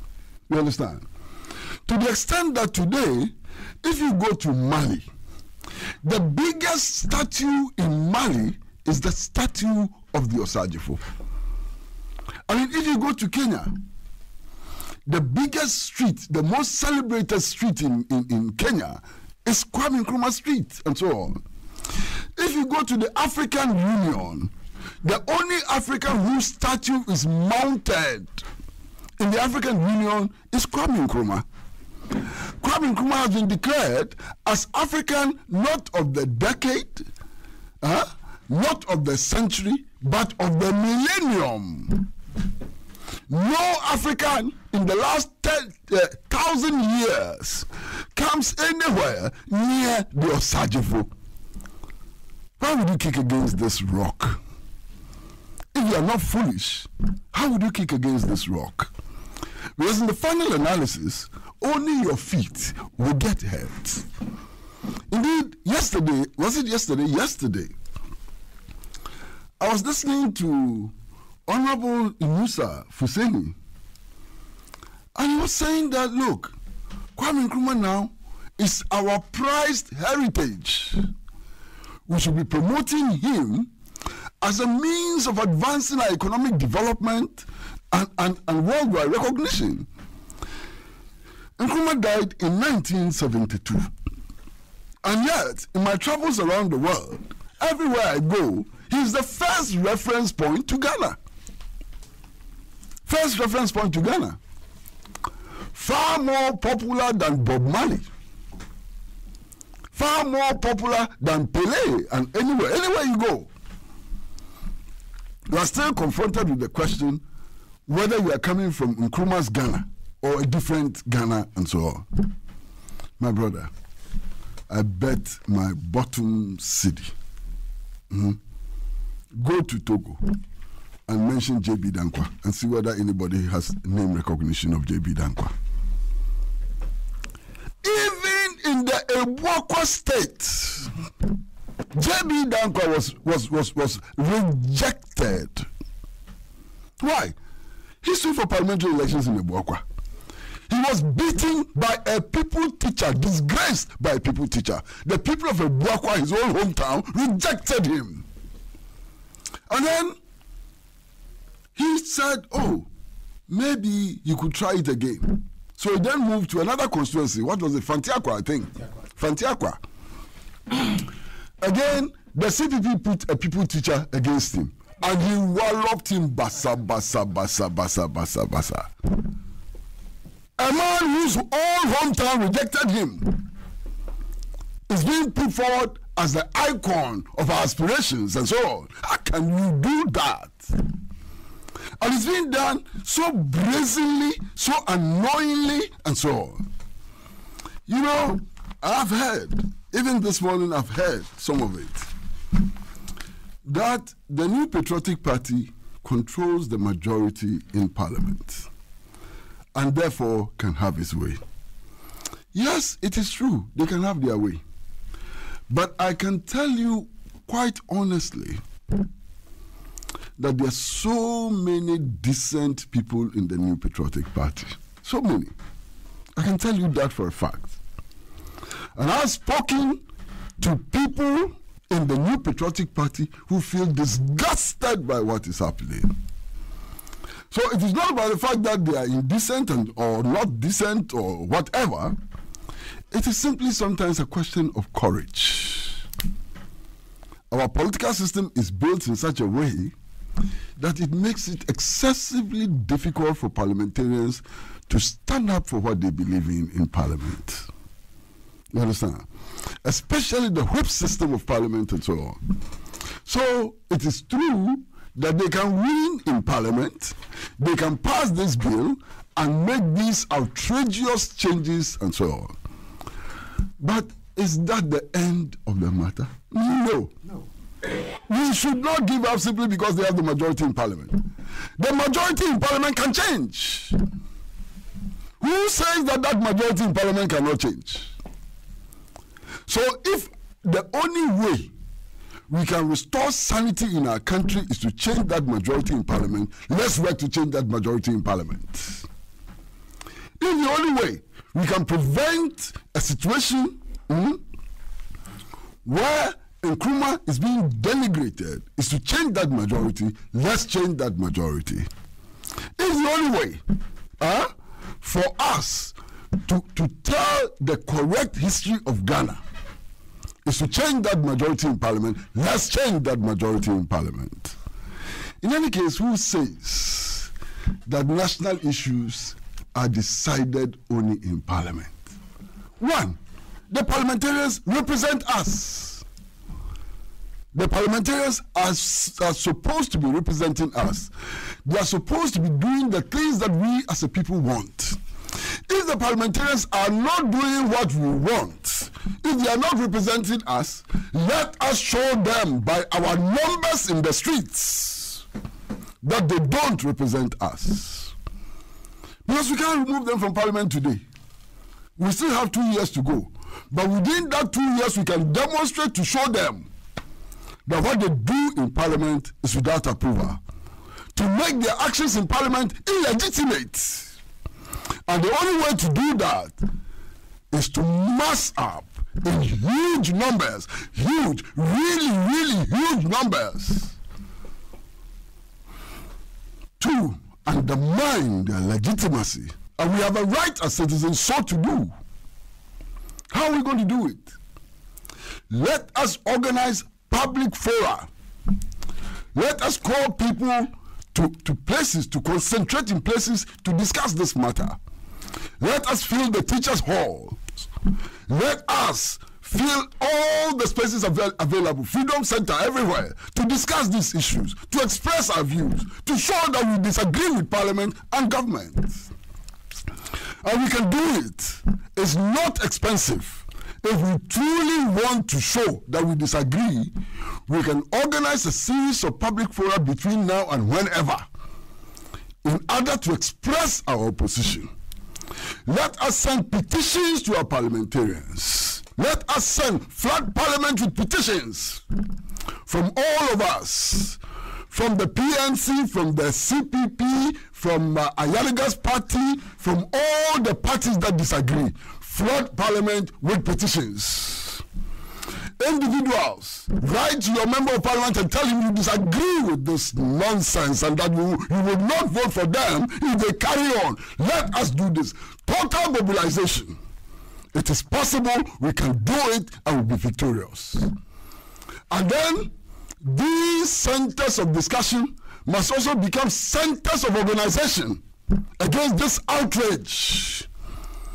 They must become centers where we take decisions about the next moves we ought to take in order to make sure that our commitment to resistance against neo-colonialism, foreign imposition, and foreign exploitation would not be taken away from us or destroyed by any government. But you see, my brother, having said this, I'm also equally disgusted with the National Democratic Congress. Totally disgusted with the National Democratic Congress. Why? The people of Ghana put the National Democratic Congress in power for 8 years. 8 long years. In that election, Professor Mills of blessed history promised that if he came to power, he will restore the celebration of Founders Day on September 21st. 8 years! NDC government could not and did not provide legislation to make Founders Day, to back Founders Day by law. What a shame! What was the excuse? There are people in the NDC who are always deliberately trying to get the stamp of approval from the Dankwa-Busia tradition. They want to be considered respectable. And they think that the way to be respectable is to be approved by the Dankwa-Busia tradition. That is where we are. Look, perhaps, just perhaps, if the NDC at that time had used its strength in parliament and so on, and brought about legislation declaring 21st September as the Founders Day, and the MPP had resisted, perhaps the NDC would have managed to mobilize the whole country behind it. Would it have lost the last elections? Think about it. Would it have lost the last elections? This shuffling of feet, this unthinking fear of the opposition and so on, is what has brought us here. Thank you very much, Mr. Pratt. And you know that mistake as we had made, it was, if we had put the legislation, and just as Inis Husseini and myself and others are saying, we should get the numbers. You had the numbers? No, I mean, I said admitting that we have made that mistake. You understand? Because we should have done what we were saying. But I'm sure that this time they would have still moved with their majority to change the law. You know, but it will be another battle. Yeah, you would have done it, it will be another battle. You didn't do it, you're giving them free range to do what they like. I agree to the permanent recommendations that you have made. You see, the permanent status of this should be the verdict of the people. Mobilized. I follow what I'm saying. When we mobilize and tell our parliamentarians, whoever and whenever they will be in parliament, that this one they cannot touch. For example, look, I was in the Consultative Assembly. Since we did the Constitution, nobody has even called us to say thank you. Never. How are you replacing the Republic Day, which governs everybody, which is celebrated by all of us, and replacing it with the Constitutional Day? This Constitution represented the 4th Republic. What about the 3rd Republic, 2nd Republic, 1st Republic? What's the significance of this change that they are making? In any case, this Constitution that they are celebrating now, did they take part in its formation? Sarah, did they take part in the formation of this 1992 Constitution that they are going to replace such an important National Day of Republic Day with a Constitutional Day? Why? Because see, times are rough, but the sea will always be there. The sea will always be there. No matter the turbulence, Ghana will be there. Let's take a couple of your messages. I thought that's the person wanted to make some comments. I was going to say that maybe Kwesi was a bit he made me cry anyway. Unfair to the NDC. Made me cry all this. Because the so-called founder had a huge problem with Nkrumah. Come again. So your so-called founder had a huge problem with Nkrumah. And the attempt by the professor, yes, to replace him with Nkrumah. But it was a major source of the wahala he got. This attempt. So NDC has always been ambivalent about Nkrumah. It has used Nkrumah when it has been profitable. But it hasn't walked the talk. Because you've been harsher than I was. Oh, Person, you've been far harsher than I was. No, because it's not about the. You stated your value, but Percy, you know and I know. Yes. That there are many NDC people. Yes. Who are not just convinced about the personality of Nkrumah. I know. But who believe in what Nkrumah stood for. But you can say that the foundation of the NDC is based on is the CPP. Of course. The OC. You can say that. Of right? course. Of course, Mr. Rawlings learned at a very early that you cannot claim to be progressive and be anti-Nkrumah. That's how he was able to curb his anti-Nkrumah tendencies. But he hasn't changed. Maybe on some other occasion we'll talk about even how the PNDC itself, the concept was sown and bought from the UP camp as a permanent solution to our problem, and how today it continues to be the incubus. Okay, I hear you. Yes. You see, Dr. Percy, some other occasion we'll go into the history of the NDC itself. I think, to be fair to the UP, because why don't we dedicate one of these programs? You know, dedicate one of these programs to the contribution of J.B. Dankwa to the independence of Ghana. Invite them and invite us to the debate with historical evidence and fact. Why don't we put up this challenge? Because they cannot just be throwing this in the windows.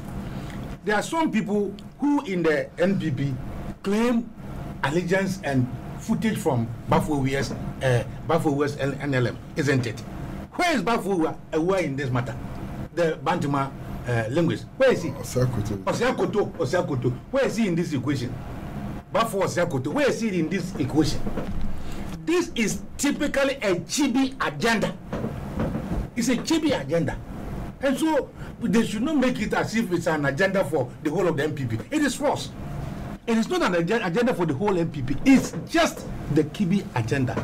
Those who thought that J.B. Dankwa should have been made something which was not made anything. Because J.B. Dankwa himself didn't do anything. And we know what he did. I know what people have said. I have read it. I have told you I was born in Kibi. I've told you. And J.B. Dankwa's daughter, Midred, knows who is talking. My father was DC those days, a colonial administrator for Kibi. If they want the challenge, they want the debate, they should bring him on. We will provide them with physical evidence. The colonial administrator letters and all that thing they wrote. They should stop this joke. Because see, I agree with you that we are all passing through the history. We should be able to write history or correct history or maintain what we have. But Nkrumah's history can never be changed. Can never be changed. Okay. That one, I am prepared to die for that one. Okay, let me take a couple of the messages from our listeners.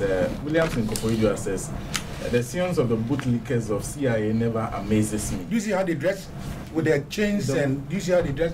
Have you seen a bungalow with sentries dressed like the Buckingham Palace? Have you seen it?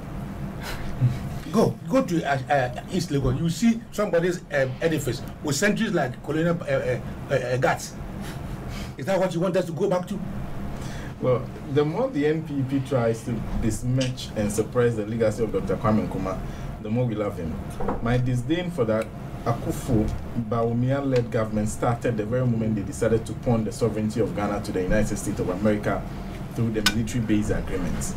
The revisionist attempt being made by the NPP to indoctrinate Ghanaians into swallowing their bigoted and cockeyed version of the much maligned Dankwa-Buzia traditions history is bound to fail. Let me congratulate Occupy Ghana, CDD, IDEC, IEA, the Catholic Bishops' Conference, and the Christian Council for how politically neutral they have become.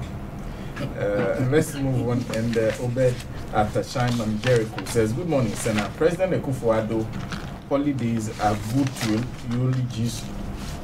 to eulogize our leaders, but Mr. President, your own has no benefit for Ghanaians. Ghana is sad about your attitude. Stop the divisiveness, hold us together small.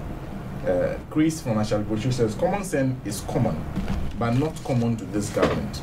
I think I need some drones to send some common sense to the Jubilee House. How on earth would you prioritize drones over ambulances? Look, Rwanda goes into Ghana 9 times. So why do you copy them blindly? And this one says, good morning, Senna. Nkrumah never dies. I've always thought President Akufo-Addo was a student of Kwame Nkrumah ideology. Yes. The actions and inactions of President Akufo-Addo concerning this Founders and Founders Day amount to a traitor and a betrayer of what Nkrumah stands for. Nobody can bury Nkrumah's ideology for a stands tall. Nkrumah is a worldwide name, while JB Dankwa nobody knows. This Nana Akufo-Addo government has no polarity, lack of ideas. Corruption is their hallmark. No wonder instead of ambulance, this government want drones. What a zombie government. That's from Habib in Sawam. And this one, Kweku in Accra, says, hi, Radio Gold. Ghana is seriously bleeding and will collapse very soon if responsible people in the country sit and concerned and allow Nana Akufo-Addo, the president, to govern the way he is going.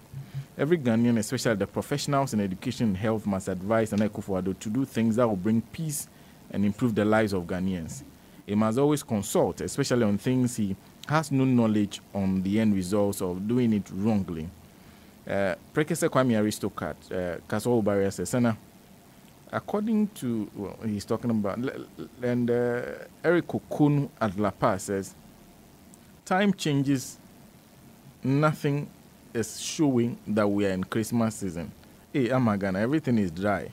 The hardship is too much. Ghanaians are suffering. President Nana-Addo and Mr. Bawumia, please arrest the dollar. The economy is broke. Fuseni Dukefo Sani Turawa, as Amankese says, good morning, Mr. Host, and your panelists. But to be frank, President Nana Akufo-Addo cannot lie to us that mining was banned in this country. He only allowed his MPP members and his family to mine in all the 2 years. And the drone saga, I think, is needless because we have to provide our hospitals with logistics and build more hospitals where there is none. And as for change holiday, this substandard government want to celebrate UGCC. Hamza and Nima says, Comrade Senna, no amount of distortions can erase the name of Asajifo Dr. Nkrumah as the embodiment of Ghana, if not the whole of Africa. Nkrumah will never die, and is so. Shameless and vindictive people. Black Joe Nima says, good morning, Senna, and the comrades in the studio. I know it's good to know our history as a nation, but it depends on the time. Not this time, that all Ghanaians are sitting on economic time bomb. The government must wake up from its slumber. President Nana Akufo-Addo knows very well. In himself, Dr. Nkrumah is a gem across the world. He is beyond comparison with any African, less Ghanaians. As he said, I sow a seed, and the seed will germinate. Indeed, Nkrumah never dies. Really, the man, Dr. Nkrumah, will never die. Baba Abotaria in Ashadibosho, St. Peter, says, good morning. I am amazed and very angry as a Ghanaian. And to hear that the president of Ghana for 7 months can speak on the floor of AU that Ethiopian leaders' statues should be erected close to Dr. Kwame Nkrumah. This is just hate from our president towards Nkrumah. The president should focus on 1D1F he promised, which has now become support to old industries. And this one says, Akufo-Addo, his so-called wicked 419 PP free education government, full of, this one is just a lot of name calling. Asanko in Santa Maria says, instead of introducing policies that will alleviate the suffering Ghanaians are going through, this selfish, clueless, and super incompetent government is rather interested in introducing holidays that will give recognition to family members who do not deserve such honor because of the role they played in truncating Dr. Nkrumah's progressive government. And this one, and this one is just a lot of name calling and insult. Good morning, comrades. The attempt to change some Republic Days by Akufo-Addo and his empty and noise-making government is just a diversionary taxes from the drone issue. As we talk, the diagnostic machine at Kolebu is out of order, but Akufo-Addo wants to rent drones at the cost of $12 million. What is the sense in this? A 74-year-old man full of vindictiveness and violence. All he thinks about is how to gather money for himself. They can swerve and gather our taxpayers' monies, but they will never enjoy them. The very day Akufo-Addo will change any of the statutory Republic Days, Kwame Nkrumah will invite him to answer some questions. That's Jojo from Taifa. Koblavi of Pokwase Benghazi. President Akufo-Addo couldn't hear tour some places in Accra because he knew He has disappointed them. He was afraid they will attack him with pure water and insults.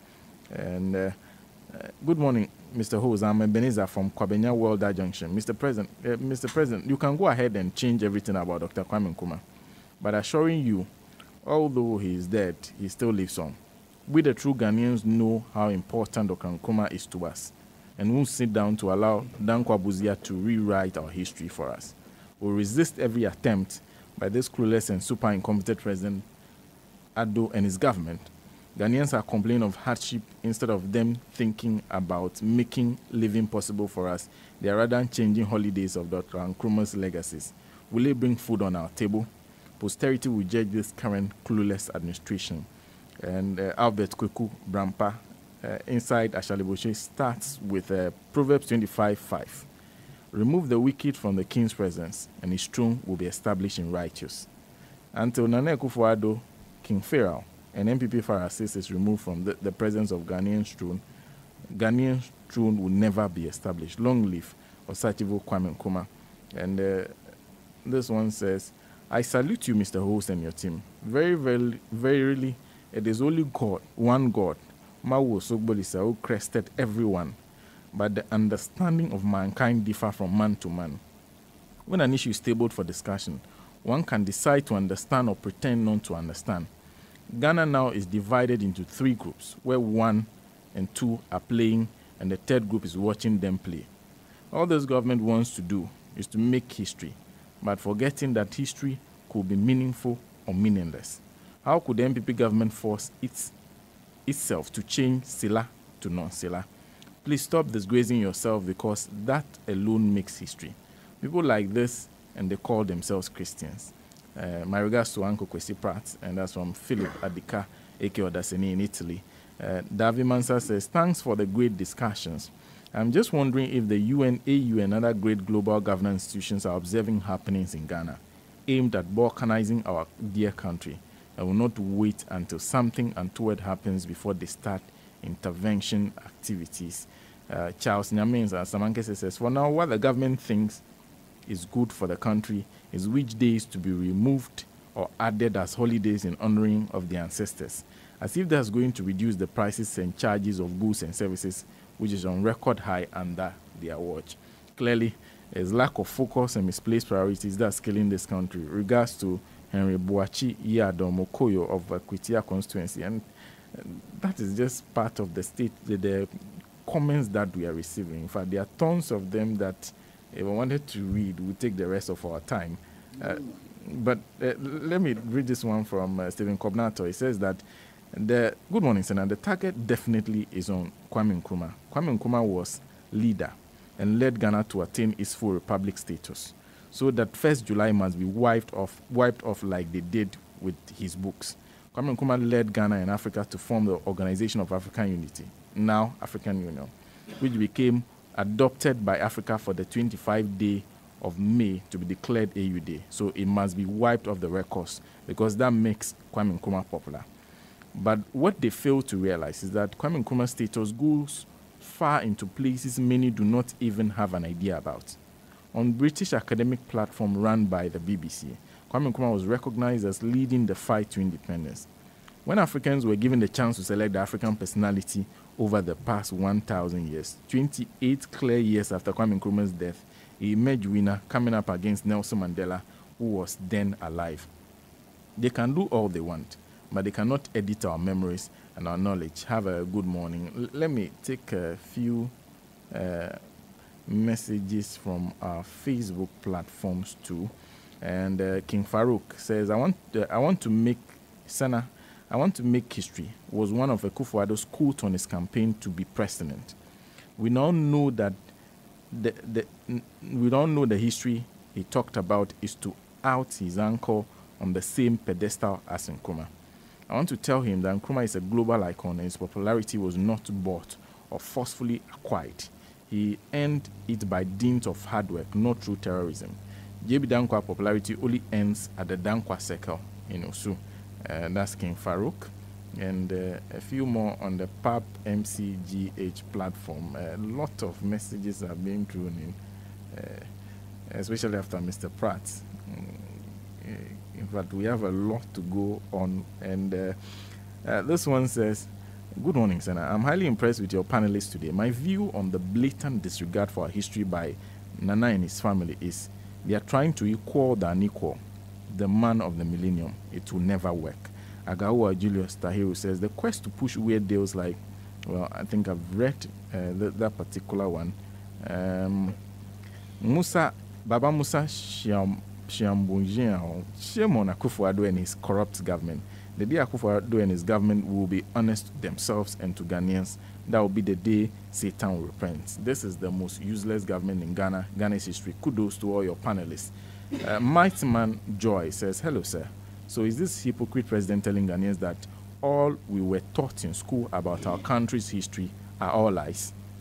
Something needs to happen." Sam Sharif says, "I enjoy your show today. MPP should not forget that 2020 is just in the corner." Watching live from Germany. Oscar Lee says, "Akufo-Addo is being driven by Nkrumah's jealousy." Waku Isaac says, "Some politicians are going from house to house, acting as guarantors for people to be registered with the new Ghana ID card. NDC, wake up. Every law has a loophole." And this one, Combat Medic says, "Thanks so much, Uncle Kwesi, for the reminder. We shall go to the places mentioned for them." And Stedofi Akoto says, "We voted for a president that doesn't use his head." J. Afrifa says, "Kwesi, you have finally nailed this unscrupulous racist group called the UP." Paul Brown Kelly says, "The NDC is becoming so weak in parliament, and even the NDC party in general is becoming so annoying in opposition by sitting down and watching all this nonsense go on in this country. It's a hack." Awal says, "It's so emotional, and we will absent ourselves from work and fight against this nonsense with God's strength if they try to push it through, despite the majority." Uncle Kwesi, he continues, "May your days in this life be long so that we can learn from you every blessed day." And a few more of these statements, a lot of them. Let me go to Fuga Simons. It says, "It is very regrettable giving power to this government led by Nene Akufo-Addo." Very soon our names, I think I've read this one. That was before Uncle Kwesi came in. Azure Imoro Mohammed said, "Nanado and his family want us to take," well, so a lot of what I have now, I have read through them. So let's move on to our next topic. But if you just join us, you're listening to Alhaji and Alhaji, the mother of all talk shows, proudly sponsored by Franco Trading Enterprise, Kulungana Limited, and TT Brothers. Let's talk about the issue of the drones that are supposed to transport medical supplies to remote areas of the country. Ambassador. Well,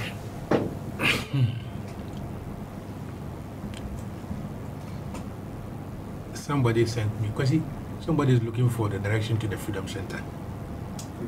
Freedom Bookshop. Somebody is looking for. It's after Apollo Theater. Apollo Theater. When you come from the cycle, when you reach Apollo Theater, It's no longer right. Apollo Theater is no longer. But people who know Apollo Theater, you take right. And then I think it's the 2nd Street on your left, Laimumo Street, just before the Metal Bridge. 2nd Street on the left, Laimumo Street. Okay, tell you, that's the direction for you. Senna, the second message I have, which I have to cross-check myself, is the fact that all the major streets in Sekadi Takrady are named after MPP people. All the major streets, including the one Professor Moss did, the highway between Anaji and Apramado, is also named after W.F. Akufo-Addo, William Akufo-Addo, Senior, Edward Akufo-Addo. So I'll check that myself. Senna, it's becoming one comedy too many. What we are doing to our country in respect of the agenda the NPP government is setting is something that I had never dreamed to be associated with our president. I'm not an NPP person, but I've admired him in our days with his leadership, the role he played with the movement for freedom and justice. People's movement for freedom and justice. In those days, up to this time, I've admired him for that courage. Even in the Kumik Prako and other things that he had led, And when they were writing his CVs for the presidential elections, his major achievement was that he had dedicated his life for the emancipation of the ordinary people. And so some of us are keenly watching and getting more disappointed with the man that we have trusted and believed that he could do something for this country. There is a feeling that I have that there is an agenda being set beyond the comprehension of our present leadership to, as it were, create unnecessary tension and problems in our established institutions.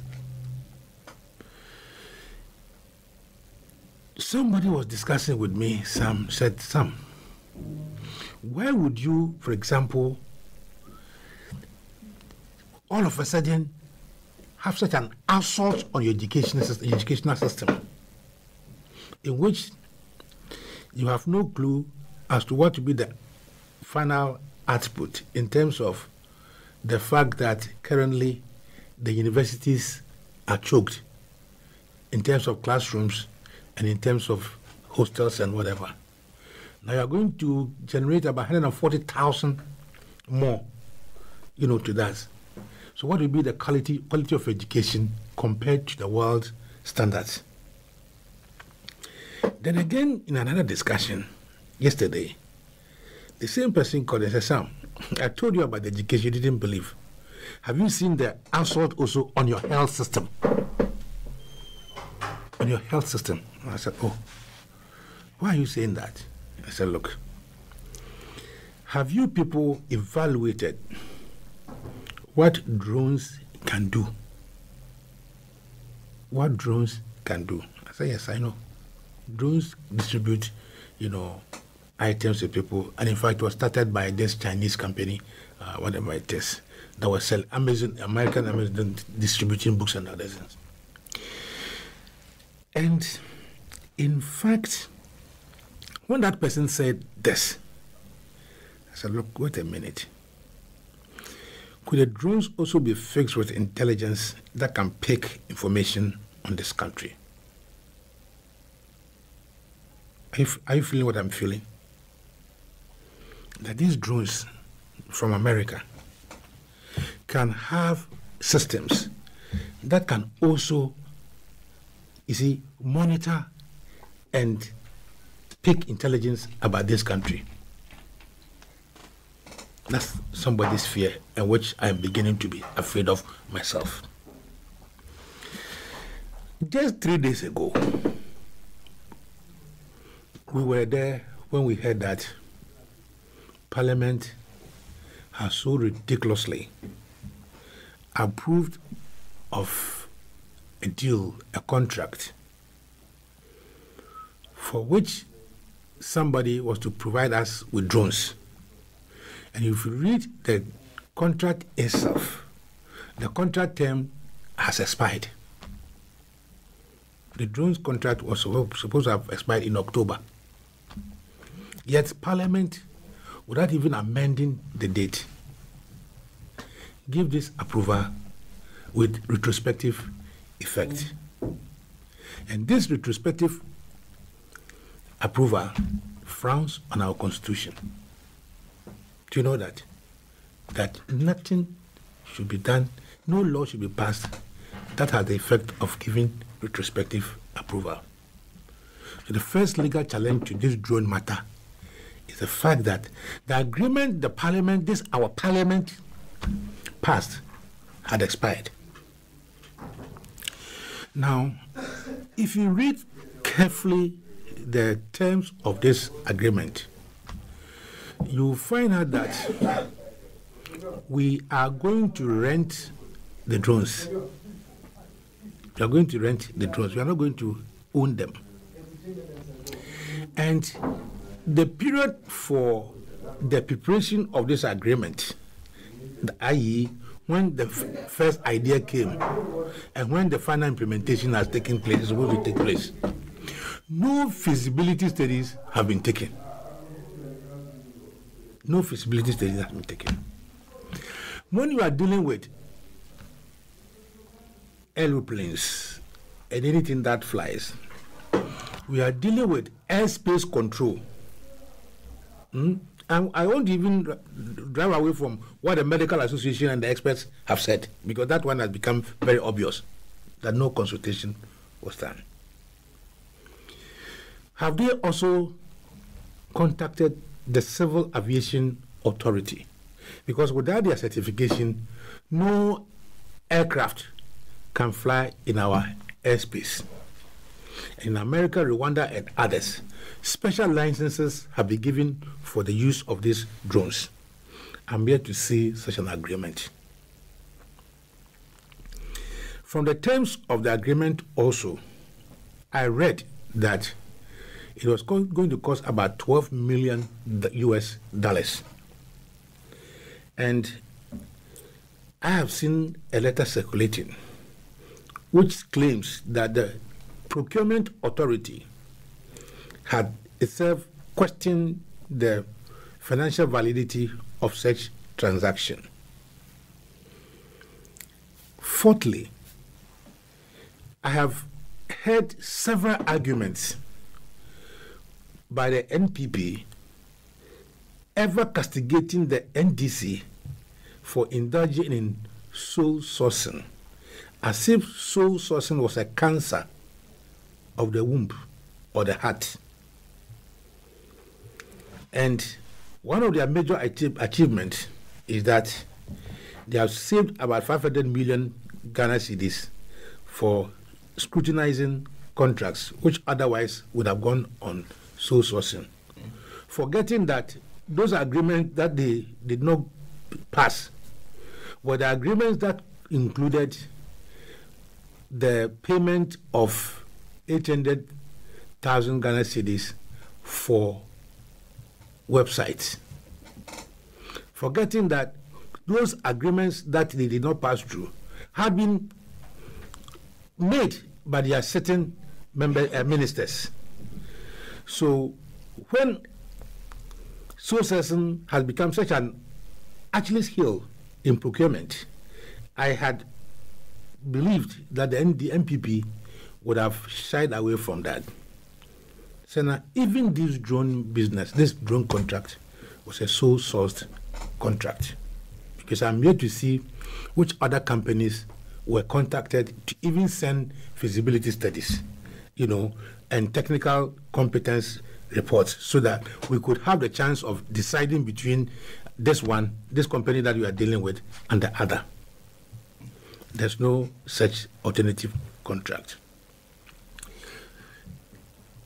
The fifth point I want to raise is, if you read the contract document itself, it is between the Minister of Health and the drone company. The Minister of Health, does he have the legal authority to enter into contract on behalf of Ghana without the Attorney General's approval? Because the Attorney General is supposed to be the chief legal advisor of the government. And especially when you are talking about issues that concerns the health of the people of this country, some kind of collaboration was expected. So I wanted to see the legal advice that was given on this matter from the Attorney General's department. I wanted to see the environmental advice that was given by the Minister of Environment, for example, Minister of Environment, Science and Technology, as to the usefulness of this technology that we are trying to bring on board. Again, when the matter went into Parliament, I have not heard of any MP who said that I contacted my constituents and that this issue would help them, because the majority of our people live in the rural areas, and for them, we're trying to find the best possible vehicle to serve them. Not so. Okay. So, for example, if you have a chip compound at New Amanfo or Apam, one of the villages around, and this chip compound, a snake has bitten somebody, the answer is that they are going to send a drone, okay, the drone to that place, and the drone will land, and then somebody would have to go for it, and then do the whatever it has to be done.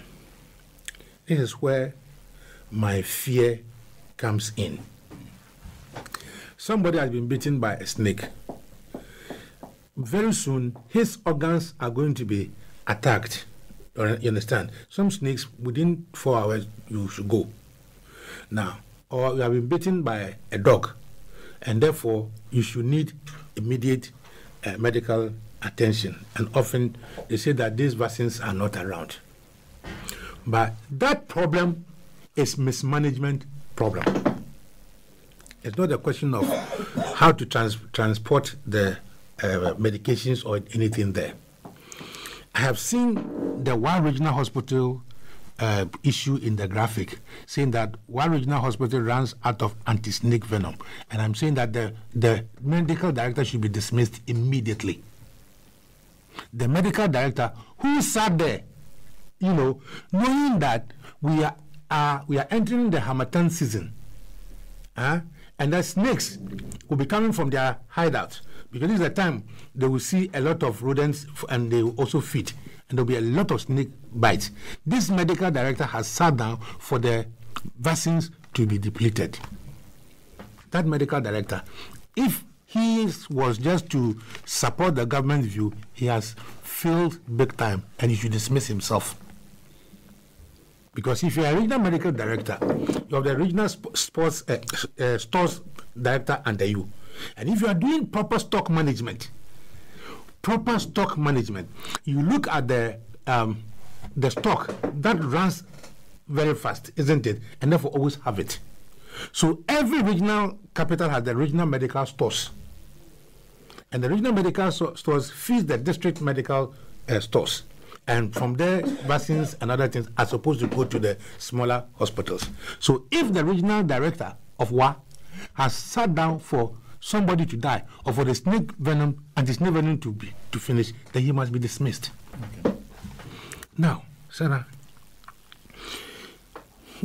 I was listening to one of the known journalists on one of your sister stations, and he was saying, oh, no, we have all got it wrong. When he alone read the agreement, he found that the agreement was the best for this country. I said, what? Does this journalist, who knows all, know better than the Ghana Medical Association? Does he know better than the laboratory technicians? So now, by our standard practice in health delivery system in this country, blood transfusion cannot be made at any hospital. Cannot be made at any hospital that does not have the facilities. And it should be done under the strict supervision and instruction of a medical doctor. You understand? So if you have a cheap compound that does not have that specification in terms of staff to do it, you can send the blood there, nobody can transfuse it. Because first, when even your wife is at the hospital and he needs blood, it is not because it's your wife, you can just donate your blood. First, you have to do matching to see that your blood group can take her blood group. You understand? And therefore, they can do it. Now, again, they have to really, really do sample testing to see that the blood sample does not contain such diseases like syphilis, HIV, and the rest of them. And that if there was this emergency, somebody has been bitten by a snake, okay, and that the drone has to fly from the Ghana medical stores or Kolebu stores to a village in Fantiakwa, By the time it goes there and the emergency attached to it, how would they have the time to do this matching to know that the blood will be accepted by the person? Okay. Because of time, I'd have to move to Dr. Percy. Okay. We'll find out. Doc. Thank you, Senna. There's a very simple rule in public expenditure. If you don't spend, you can't steal. If no expenditure takes place, it is not possible to appropriate or to steal from the public purse.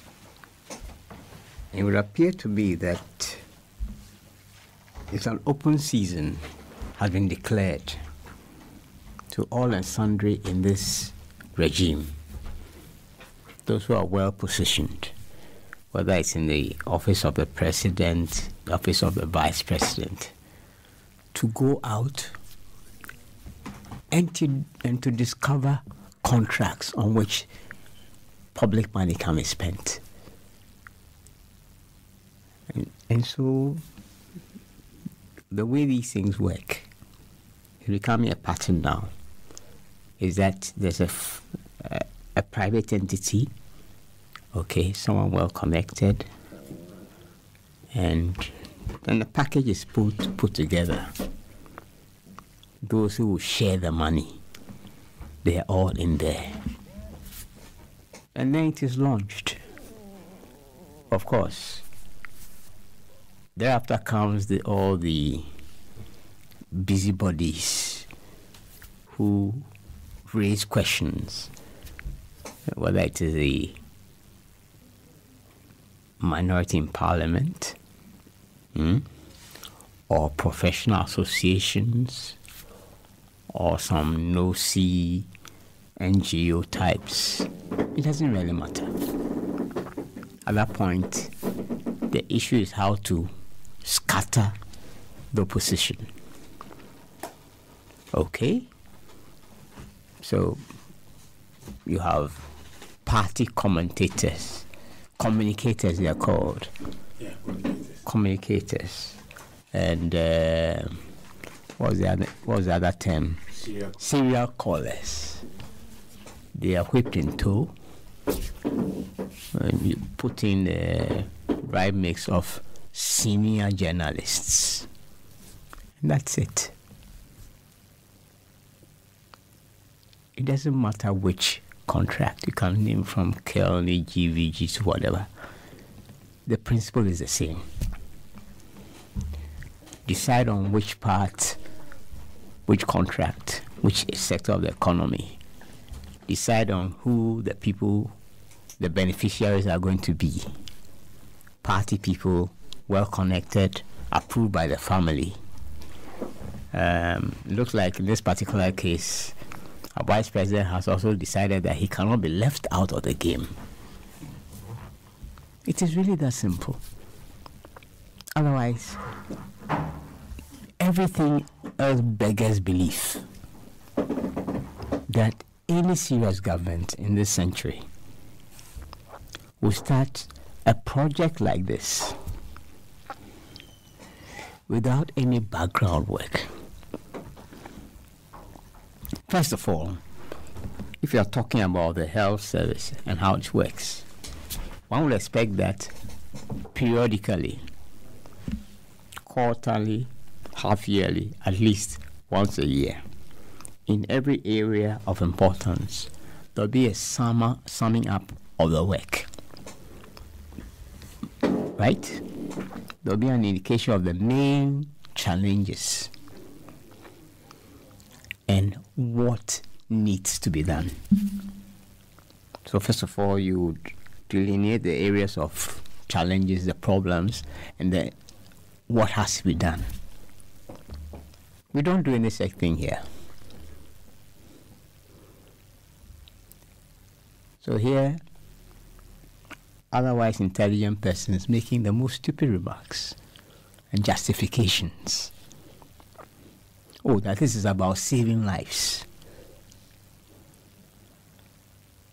And you ask yourself, On what evidence is this whole project based on?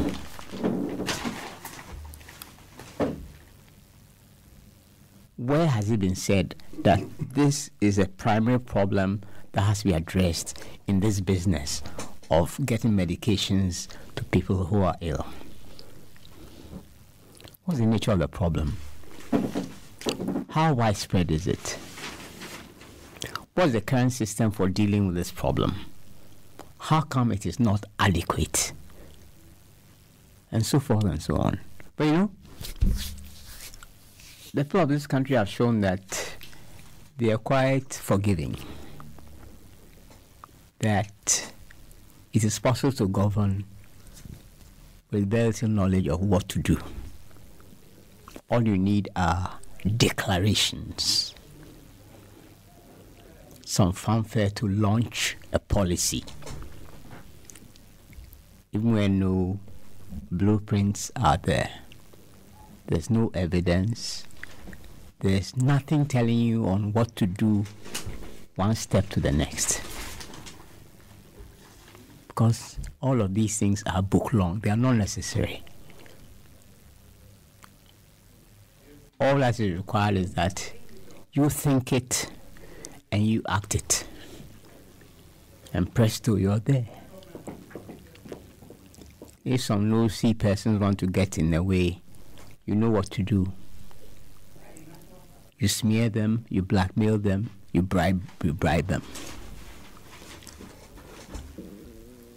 And you get a sufficient body of half-informed or ill-informed persons to say that, oh, it is correct. And you can smile and laugh all the way to the bank because the money is as good as yours. This is money that belongs to the long-suffering people of Ghana. After many months of observations of various scandals, and one has almost lost track of them, this is the conclusion I've come to. So, well, the vice president is going to have his way. Okay. I'm sure there are other centers of power where people are busy this very moment putting together such quote-unquote crooked deals. But hey, it doesn't really matter. This country is theirs for the next several years. They didn't come here because of us. If there are people out there who are listening who think that this government is there because of our problems, I think that they should disabuse their minds. Our president and his government of 110 didn't come here because of our problems. They came here to come and deal with their own issues. And the only way to deal with it, to appropriate money in our names, is to have projects like these. So whatever is necessary to get it through will be done. They are the law, after all, right? Whether the contract is I heard the ambassador say that the contract also has expired. Who cares? That's a small problem that can be corrected. And the show will go on. So that's what we have purchased. We just have to grin and bear it. I'm sorry. Thank you very much, Doc. Before I come to Mr. Pratt, just one message just coming from Prekese Kwame Aristocrat Kasua Obari. It says, Senna, according to the drone deal, the system will also be employed to deliver other items such as urgent letters, examination letters, and election materials such as ballot papers. This clearly shows that the drones are not coming to send blood that we don't have in our blood banks, but rather to seal the 2021 elections. In any case, it's actually 2020. In any case, the CHIPS compound have laboratories to test one's blood to suit another. Maybe when Baumia falls sick, the drone will take him to London, and his drugs will also be delivered by drones. It's like how we have spent billions on Operation Vanguard and drones, kill innocent of Ghanaians, bend excavators and machines, but we are back to Galamsey. And also a reminder that mobile water is now one of our sponsors. I'll be sharing a message from them immediately after Mr. Pratt lands. Mr. Pratt? I think that there isn't much time. We've long exceeded our time. And I must say that for me, the most worrying development with this use of drones to deliver emergency medicines is that the real stakeholders, the key stakeholders, were not consulted at all. We are implementing some innovation in medical supply delivery, and we did not take account of what the Ghana Medical Association had to say. We also didn't pay any attention at all to the Medical Laboratory Technicians Association. I mean, this morning I've heard a very fantastic statement which apparently had been issued by students in health institutions, I mean, preferring alternatives and so on. And I was very highly impressed. What is it about this agreement which makes it so urgent that we cannot consult on it? I don't know. I'll leave it there. Thank you, Mr. Pratt. This one coming from Kokomo Linamegbe says, and there's a question I keep asking since yesterday, that of all the critical issues confronting the poor Ghanaian, it is holidays, cathedral, drones, that form the priorities of the current government. Not sad. Aside the historical misrepresentation and distortion of our records, I am asking those declaring the Constitution Day, what was their contribution towards the 1992 Constitution? And where were they when the Constitution was being written?